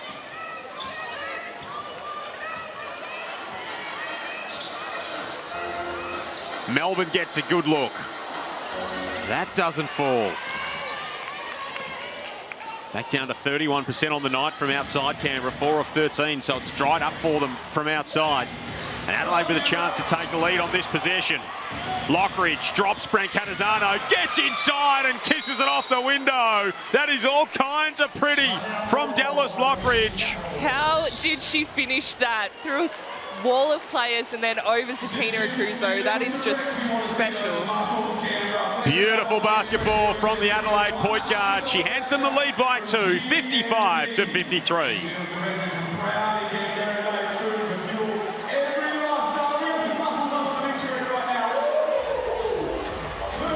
Plenty for Ajapara Mama to chat about with her team.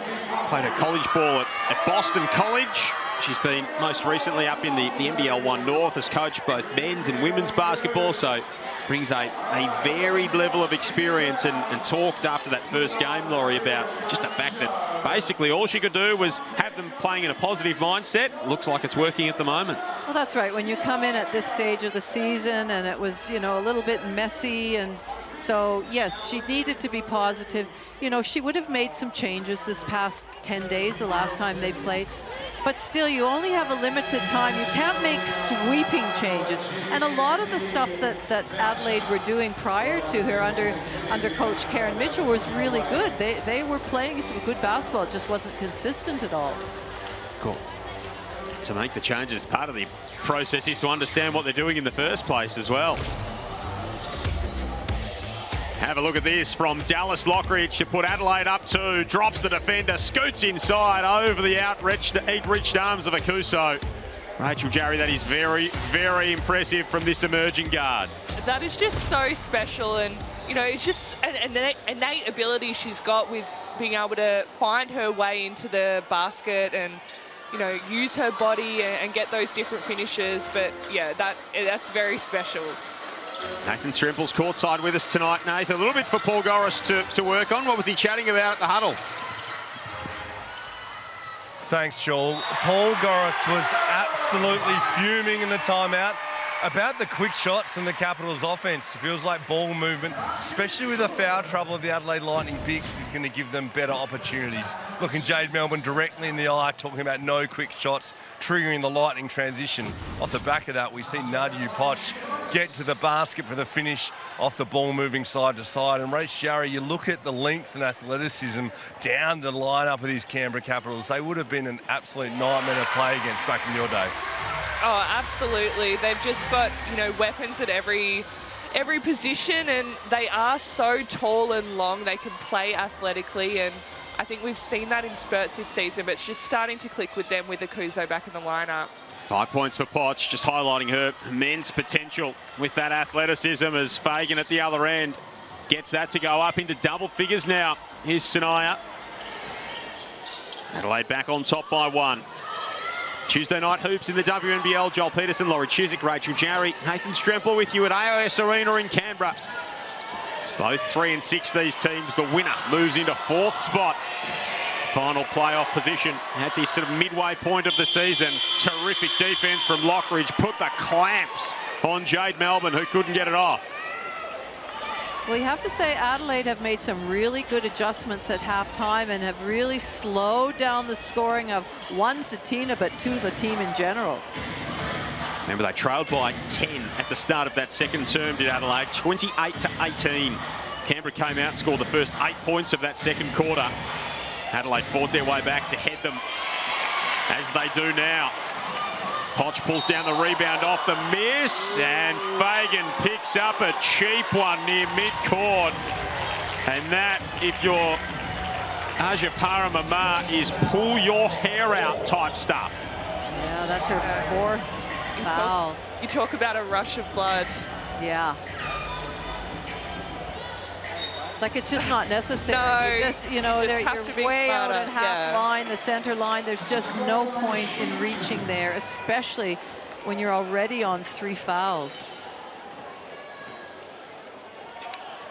Of course, the WNBL app, the best place to keep up to date with all the live scores, news, behind-the-scenes video content, and much more. Scan the QR code on screen or head to your app store and download it onto your device and stay closer than ever to the action in this WNBL season with the WNBL app.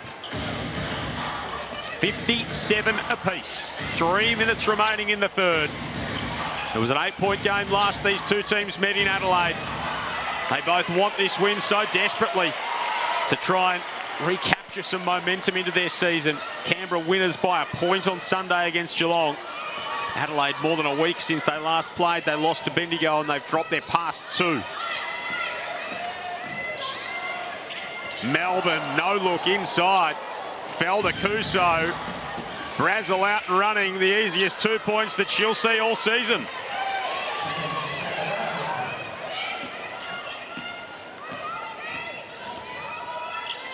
Another pretty rare fast break basket tonight. Wow.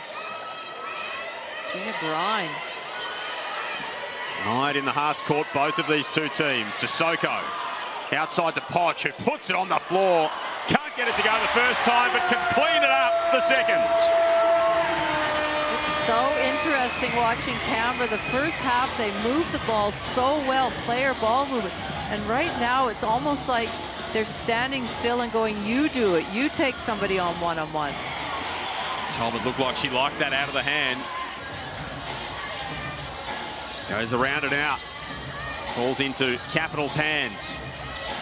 Melbourne's got 9 in the game. Points in the paint battle even. Akuso looking for a couple more in there as fouled on the way through and does a little bit of a Jade Melbourne, just has a little bit of a rest on the floor. As she should, with the load she's taken on tonight. Yeah, tireless tonight, Tina Akuso, 14 fouls. And the subplot to that is that now Alatofeono's got 4 fouls as well. So the two primary bigs with no Shana Rabadi tonight for Adelaide have both found themselves in significant foul trouble. And the question mark we have for, or had for Canberra at the beginning of the game was they had that big overtime win just 2 days ago against Geelong, and you know, would their legs run out? So it'll be really interesting to see in the fourth quarter who can take the ascendancy with between foul trouble and weary legs. Yeah. 14-4-4 for Akuso. Let's check in with Nath. Further to that conversation on the foul trouble with the bigs, with Tofeono and Fagan both with 4. We mentioned pre-game Adelaide last in the league in rebounding, and they're getting smashed on the glass tonight at 25-13. So we'll see where Asia goes now to try and finish out this quarter, let alone the last. And contrary to that, though, Paul Goris mentioned pre-game stopping the three-headed monster of Lockridge, Talbot and Fagan. We see they're up to double digits, and Bowman also with 10. The Capitals needing to lock down to try and break this one open. Yeah, but Aaron Bowman's been really good, and that rebounding advantage is decisive at the moment, Nate. They've done a terrific job in that facet of the game. Have Canberra, and Paul Goris spoke about its importance and the expectation that they should be good in that aspect. 11 offensive rebounds to 5 so far for the Caps, as Lockridge can't connect on that one. And so I'm going to just say here, the foul discipline of both teams is really poor tonight. You know, there's just no need to foul at that. And, you know, some of the fouls have just been, as we said, a rush of blood. They're so unnecessary. And it's really impacting the rotations. And it's such a shame because the defense of both teams has been really good. They're really forcing each other into tough shots. And then you really let the air out of your side when you just give, you know, someone like Jade Melbourne a free trip to the foul line. Yeah, some of Adelaide's work in that part of the game has been mindless. Melbourne misses both. Yeah, well, that let them off, yeah. 25 foul shots for Canberra. And they're lucky that they're only shooting at 64%. Liney will get another look at this. Almost kept in there by Freer, who threw it into the shoe of Munga. Talbot coming through. Good hustle from Strawbridge it was, in fact, too. Tried to keep that one alive. So Strawbridge, Fijo, Bowman, Talbot, Lockridge out there for Adelaide. Morel, Melbourne, Munga, Poch, Sissoko for Canberra. Melbourne rolls it down low. Morel sees a couple. Back to the basket. Got walled up. Great defense from the Lightning. It's called a jump ball, and we'll see where possession arrow will take it.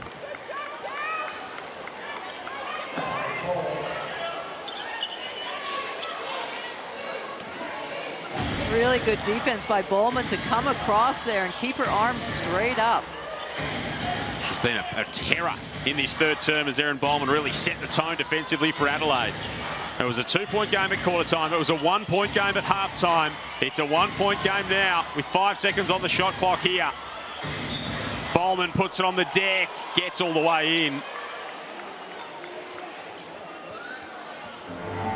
So contact will send Erin Bowman to the line. Been waiting for a WNBL opportunity for a long time. Playing her trade in the NBL1.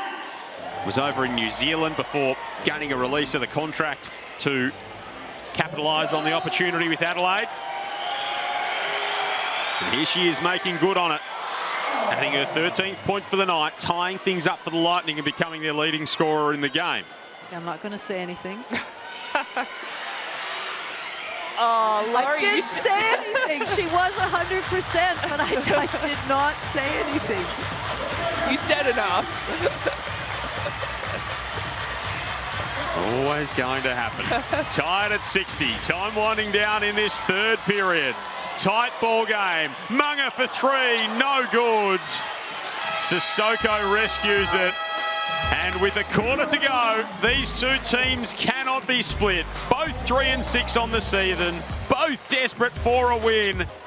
And they are both sitting on 60 points at three-quarter time. What a fantastic final term we've got coming up. A thrilling finish all after this.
What a game we've got on our hands in the nation's capital.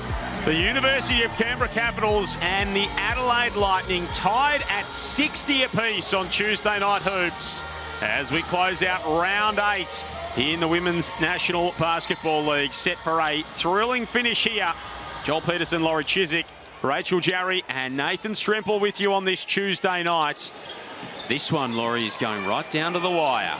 Well, it is, and it's because of foul trouble for Adelaide. Their bigs are in foul trouble with sitting there with 4. We should just see Zatina go to work as she did there, just missed it. But, you know, it gives chance of Adelaide to play maybe a little bit of small ball and really push and run and test the legs of Canberra. First miss from the field for Zatina Rakuso tonight. It was 5 of 5 before that attempt. Talbot puts it on the floor, spinning inside, whipping it outside. Fijo now going to the cup. Sees all kinds of contact. Sissoko comes up with the loose ball. Let's check in with Nath, who was listening to Hajapara Mamar at three-quarter time. Thanks, Joel. Further that conversation about the foul trouble of Adelaide, we see Tofe Ono and Fagan in foul trouble with 4. Asia had to go to Ash Strawbridge at the 5. She plies her trade at West Adelaide in the NBL1, and she was up to the occasion. She held her own for the last few minutes of the third. We see her getting a stop on Zatina, first play here of the fourth quarter, and so much so that Asia stayed with it. Let's watch the progress as it goes. Talbot stepping through, Sissoko denies it. There's a foul call on the play.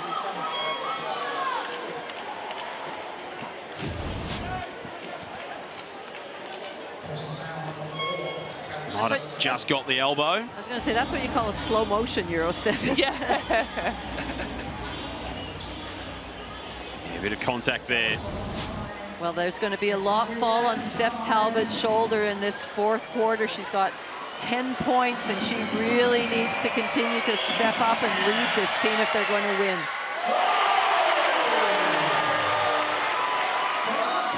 Seven of 10 at the foul line. Adelaide, Talbot for the second, drains it.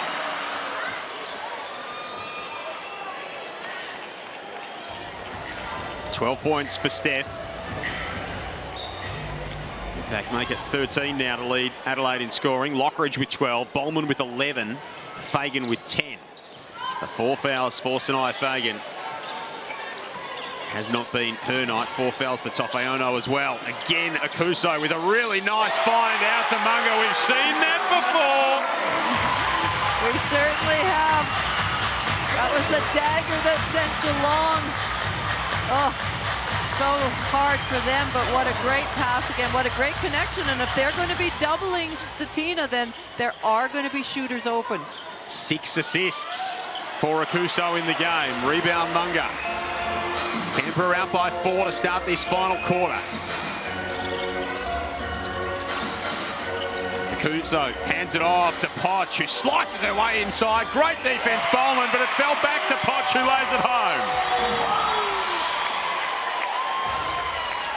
And an early timeout for Adelaide as we take a look at the Amy replay.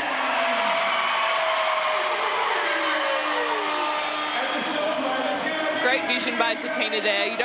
There's not too many centres in our league with the ability to see that open player in Munga and be able to make that pass as well.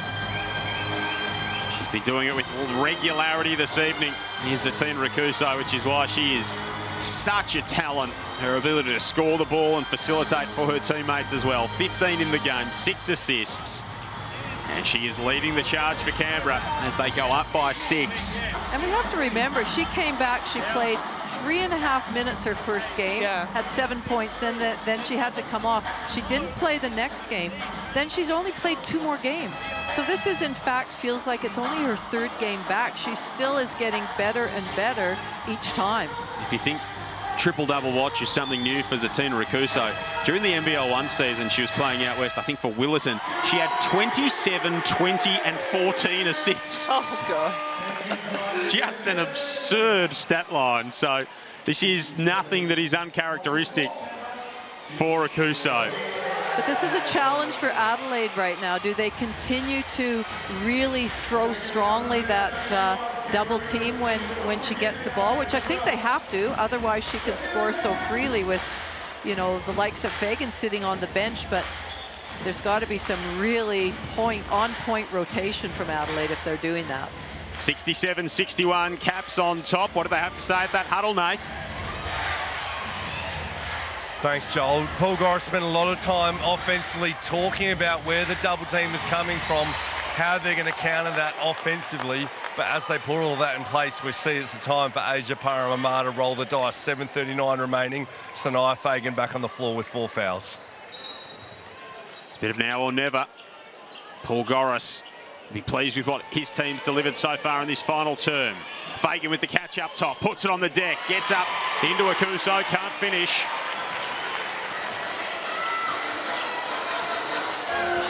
Melbourne, Munga, Poch, Akuso, Blitzarves the 5 here for Canberra. Lockridge, Talbot, Fijo, Fagan, Brazel for Adelaide. It was Adelaide who took the chocolates when they met earlier in the season. Munga's pass to the corner is intercepted by Brazel. Great anticipation by Brazel, and that's what I was talking about, that rotation. They'll go back to Fagan. Little face-up jumper's no good. And that's going to stay with Adelaide. You know, she was just in the right place, so she anticipated where that next pass was going to be. 14 turnovers for the Capitals tonight. Baseline ball here for Bowman. She's got to get it in. Got it in, but not effectively. That is a cheap giveaway. Melbourne off to Poch, slashing to the hoop.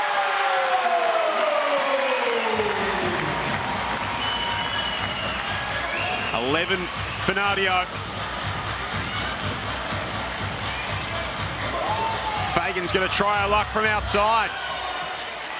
Seeing plenty of it, having come back out on the floor here, but not being able to deliver. Sanaya Fagan. She's had 4 or more fouls in 4 of her 9 outings so far this season, and tonight's a 5th. Poch for 3. Oh. Yes! That looks so good, leaving her hand. 11-point lead to Canberra. It's their biggest break of the game, and it comes at a critical juncture here in the final term. 72-61. The way of the Capitals here, looking for a 4th win of the season. One that will elevate them to 4th spot in this season. You can win the ultimate weekend of basketball in Perth with the WNBL and Mayana Hotel. Scan the QR code that is on your screen now for your chance to win Platinum Hoops Fest tickets. Return flights for 2 nights at Oaks Perth Hotel, and $500 to spend at Oakenvine. Don't miss your shot. Scan to enter now and get among the fun at Hoops Fest this January, of course. WNBL regular season action, sneaker land, all the fun and frivolity in the Perth CBD. It was so much fun out west last year, and the WNBL is going to be an even bigger part of that in early 2026. I reckon middle of January, a good time to go and sit on the beach somewhere in Perth and then roll up to RAC Arena of a night time and watch some top quality hoops, Laurie. Sounds pretty good to me. Book me a flight, I'll be there. But just back to your other comment about Canberra, you know, if they win, they end up in 4th spot. If they win, at the start of round 8, they were bottom of the ladder. So imagine now if they win this game, at the end of round 8, they're in 4th spot. Yeah, I don't reckon that would have ever happened before. That's a wild outcome, isn't it? Just speaks to how close this season is. Ball back with the Lightning here. Lockridge, Talbot, Fagan, Strawbridge, and Brazel. Brazel will get a look from the corner. That is a big hit. And Nathan Stremple, that would have been music to Aja Paramar's ears. Yes, Joel, she was super animated during that timeout, urging her Lightning players to fight. She says the Capitals are pushing you. We're not pushing back. Hold your ground. That's the first step towards it there. 8-point lead. Blitzarves, time winding down.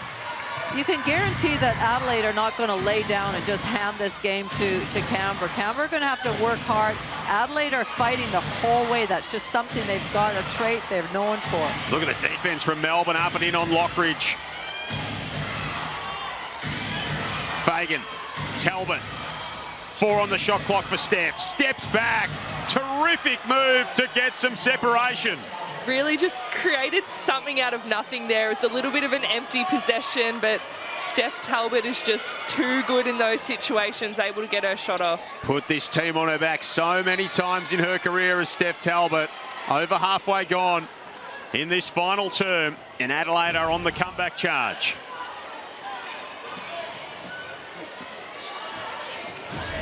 Just got enough space to get the shot off, and now the turnover's created. Brazel in transition.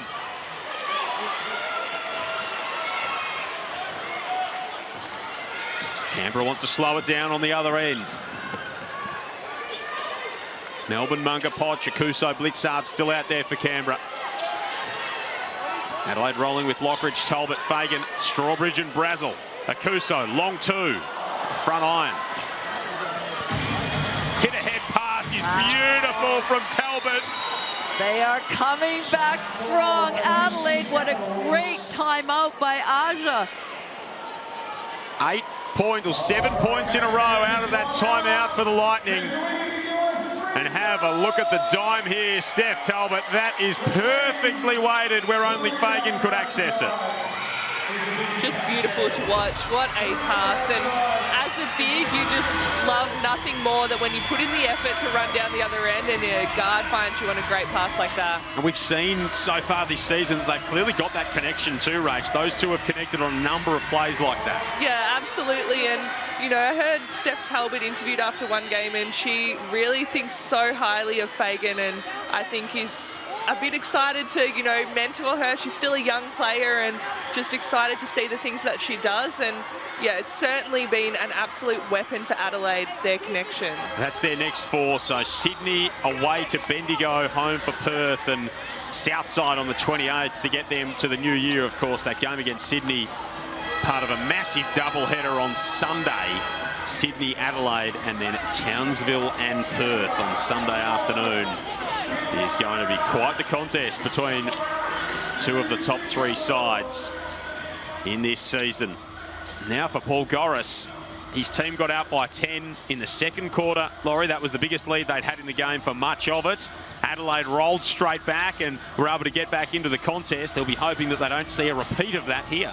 Well, and they've got to stay aggressive, Canberra. They can't go into a shell right now and play to just sort of protect a 4-point margin with 4 minutes to go. It's just not enough. You've got to play this game out aggressively. What did Paul Goris have to say, Nath? Well, it's Paul Goris's turn to urge his team to be aggressive. Canberra went on a 10-0 run leading the timeout where Aja Paramama urged the team to fight. Adelaide then go on an 8-0 run to bring it back. What a fascinating game to watch with the swings and roundabouts touch under 4 minutes remaining. Grab your popcorn and enjoy the ride. Yeah, suggest you strap in because we could take a few twists and turns down the stretch here. Melbourne fouling Talbot, a couple of WNBA talents going head-to-head in our league, which is so good to see. Poch and Akuso both with 15 for the Caps. Talbot's got 15 for the Lightning.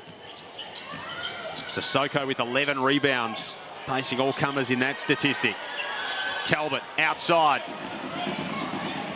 Working on Akuso, getting inside, he's fouled, and then Zatina hits the deck as well in the aftermath. The crowd certainly don't like the call. Adelaide do. Jazz Fijo thinks it's a flop. Let's take another look.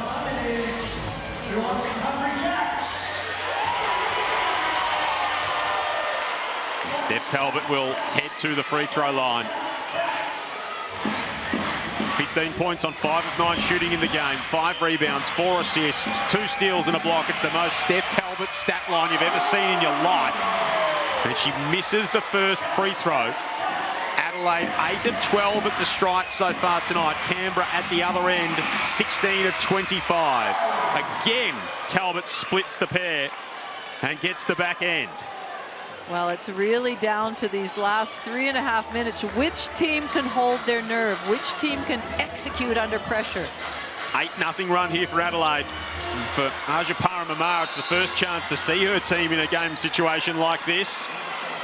And that one will go back with the visitors. You definitely feel the momentums with Adelaide right now. Anything they're doing, they're up and they're in and they're pumped, and you could just see the shoulders dropping a little bit from Canberra. Well, you can see Canberra are trying to execute plays to get Zatina inside. They had a little cross pick there down low, but Adelaide had just pushed Jade Melbourne so far out that even if they didn't get that turnover, there was no way she was going to be able to make the pass. Fagan playing with 4 fouls out there at the moment for Adelaide. She's been living dangerously here in this final quarter. But it's been a worthy gamble for them. Oh, terrific defense inside from Poch. Got a piece of it from Lockridge. Jump ball. And the possession arrow will decide where this one goes. And it looks like it's going to go back with Canberra.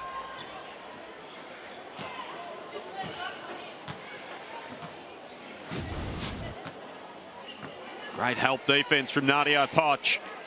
Affected the shot. 15 points and a really profound impact on this ball game from the young star. Gosh, somebody needs to help out there. Easier said than done getting the ball inbounds. Melbourne up top for Akuso. Drops it off. That's an outstanding finish from Munga. An outstanding finish and an outstanding pass, too, from Akuso. Another assist for her. 7 in the game for Zatina Akuso.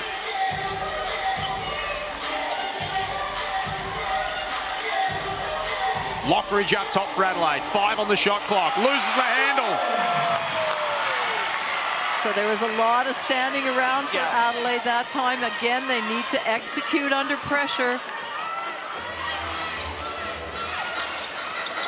Melbourne almost had to look for the open 3. Inside, great defense from Talbot. 4 on the shot clock here. Melbourne races inside, banks it home. Beats the shot clock buzzer, hands Canberra back a 7-point lead. The Lightning on the other end almost turned it over, but it will stay with them. And Jade Melbourne's exhausted after the effort. That is just Jade Melbourne to a T. She makes that tough layup down her end, and then she gets back and disrupts Dallas Lockridge from getting the fast break down the other end. That's just pure work ethic, and you know, she just works harder than anyone else on the floor, and she's rewarded on that occasion. Look at that. Amazing. Relentless from Jade Melbourne. Fagan, no good. That was wide left. Past the 2-minute warning here in this final term. Canberra by 7. Akuso's got a career-high 7 assists to go with 15 points. And that's a turnover on the offensive end for Canberra. That'll be number 17. That was just pure effort to get there and get that deflection in that hand. It's been the factor that's kept Adelaide in this game, along with some poor free throw shooting from the Capitals. 16 of 25 with their 17 turnovers. They've won the rebounding count. They've shot the 3-ball better tonight. Fagan leaves it short. Another rebound for Munga, who's got 6 in that category. Adelaide need to come up with a stop here now. Every possession is mission critical.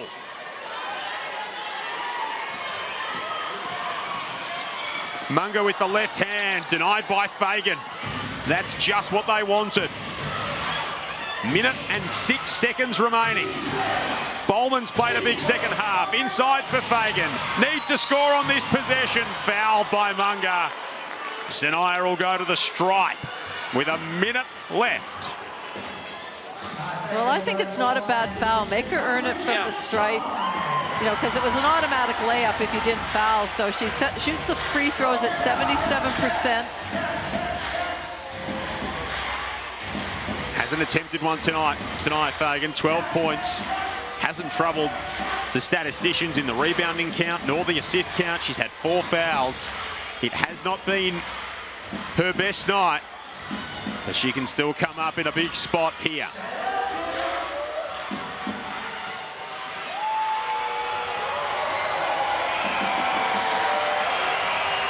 First will go.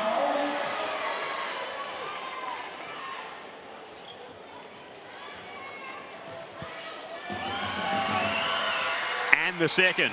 Clutch free throws. 5-point game with 1 minute to play. Wow. Almost the steal from Fijo. Went within a hair's breadth of a straight pick. Well, the situation is just reversed for Canberra. 2 days ago against Geelong, they were down by 7 with 1 minute 23 to go, and they won the game. So they should know that they got to be really careful in this situation, and that Adelaide will throw everything at them. The shoe is on the other foot tonight. Can Canberra walk to victory? Fagan fouls, and that is her night done. How important could that be to decide the outcome here?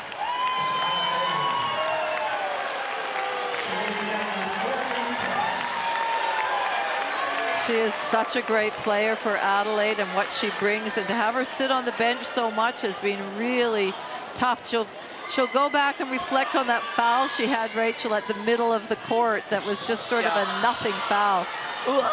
Almost a turnover.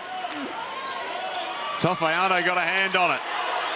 Lockridge and Melbourne getting into it near mid-court.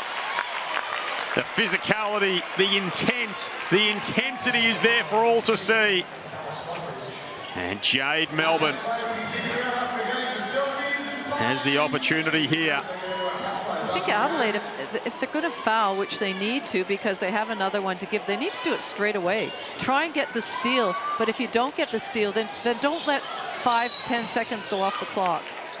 Foul off the ball here. Dallas Lockridge protesting the call. Yeah, you're right, Laurie, because on that previous play, it got down to almost 7 seconds left in the shot clock. You may as well just let the game go and try and get possession back.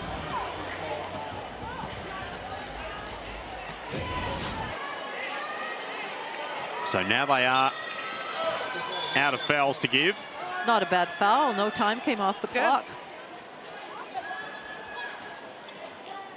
Both teams will huddle up here as we get the court cleaned up. So 39.6 seconds to play. Canberra by 5. They've led by as many as 11 here earlier in the term. They ripped off a 10-0 run to lead it at 72-61. Adelaide then scored 8 unanswered points to hit right back.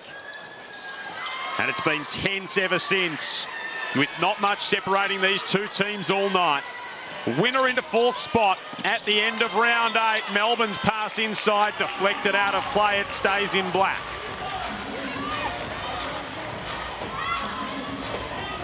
Melbourne, Munga, Poch, Akuso and Blitzarves out there for Canberra. Munga was the hero on Sunday. Sees it here in the corner. No good on the long two, but Melbourne will pull down the offensive board.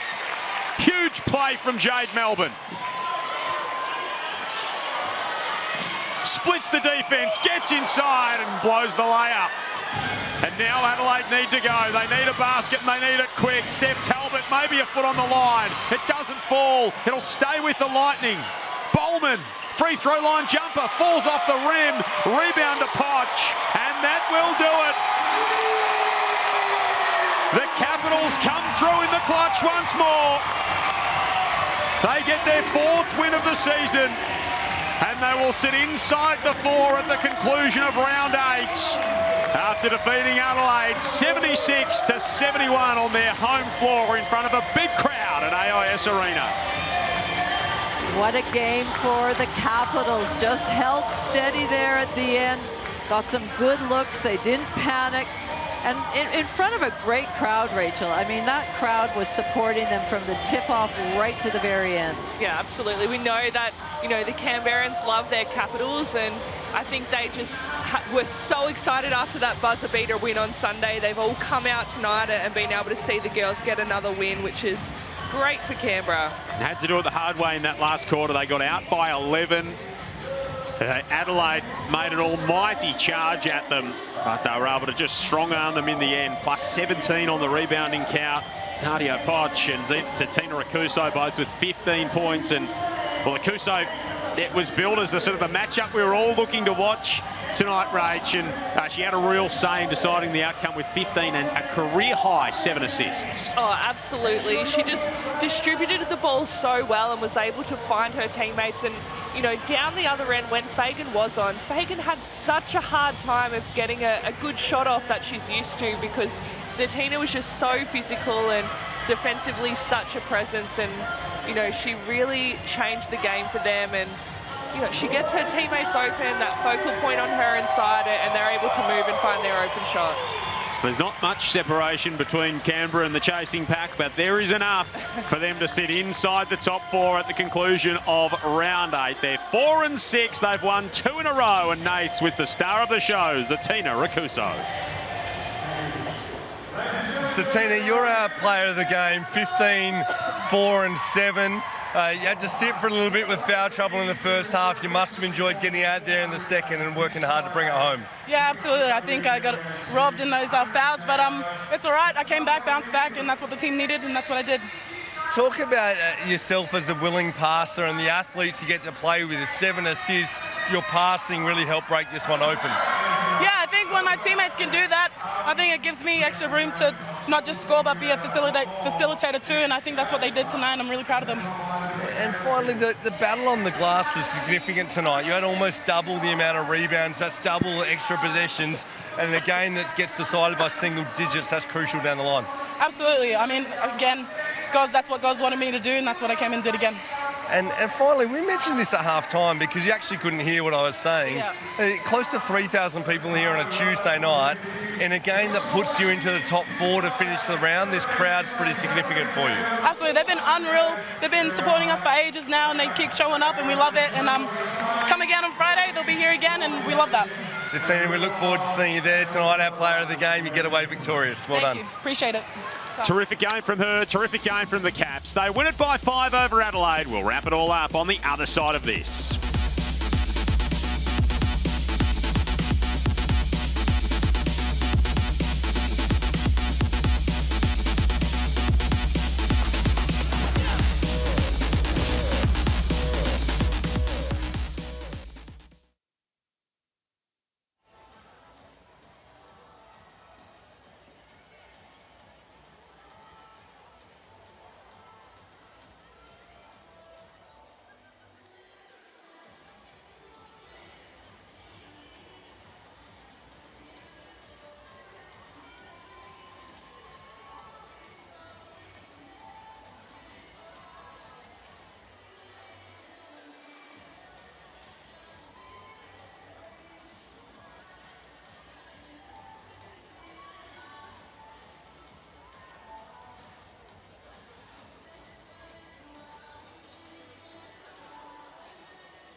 Treated to a great game on a Tuesday night in the WNBL. It's Canberra who get it done by 5 points in the end, 76-71 over the Adelaide Lightning to go into sole possession of 4th spot on the table. Jade Melbourne was all hustle and heart late and exemplified that Canberra effort. They get it done by 5. The rebounding battle crucial, the turnover battle crucial tonight. It was close all the way through, Laurie Chiswick. Well, it certainly was, and you have to give credit to Adelaide, I think, for hanging around there and giving themselves a chance to win at the end. But a great game against two teams that are battling it out for that 4th spot. Now, we spoke about how important the win was going to be, Rach, and Adelaide will move up, Canberra will move up into 4th on our Bunnings Warehouse ladder. Yeah, they'll move up, and they get another opportunity on Friday night to even separate themselves even further. But you know, we see it's still going to be a logjam for a little while until, you know, we get some of these lower teams playing a little bit more consistently and are able to string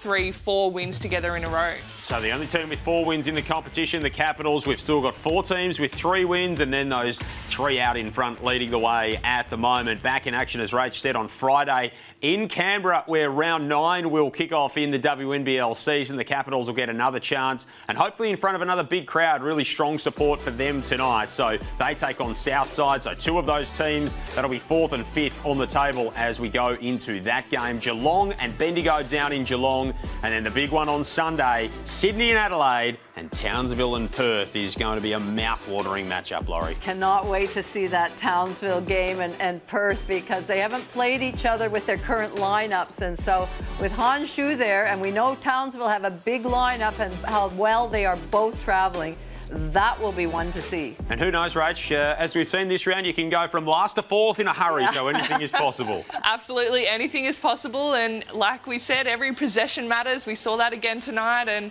I'm sure we'll see that in the rounds to come. Absolutely, we will. We did see it tonight. It was a close game throughout. The Canberra Capitals came up big in the clutch and got it done. 76-71 to win their 4th game of the season and move into that all-important 4th spot. Thanks for your company here on Tuesday Night Hoops and throughout round 8 in the WNBL. We'll start it all again on Friday here at the AIS Arena after a big Capitals win tonight.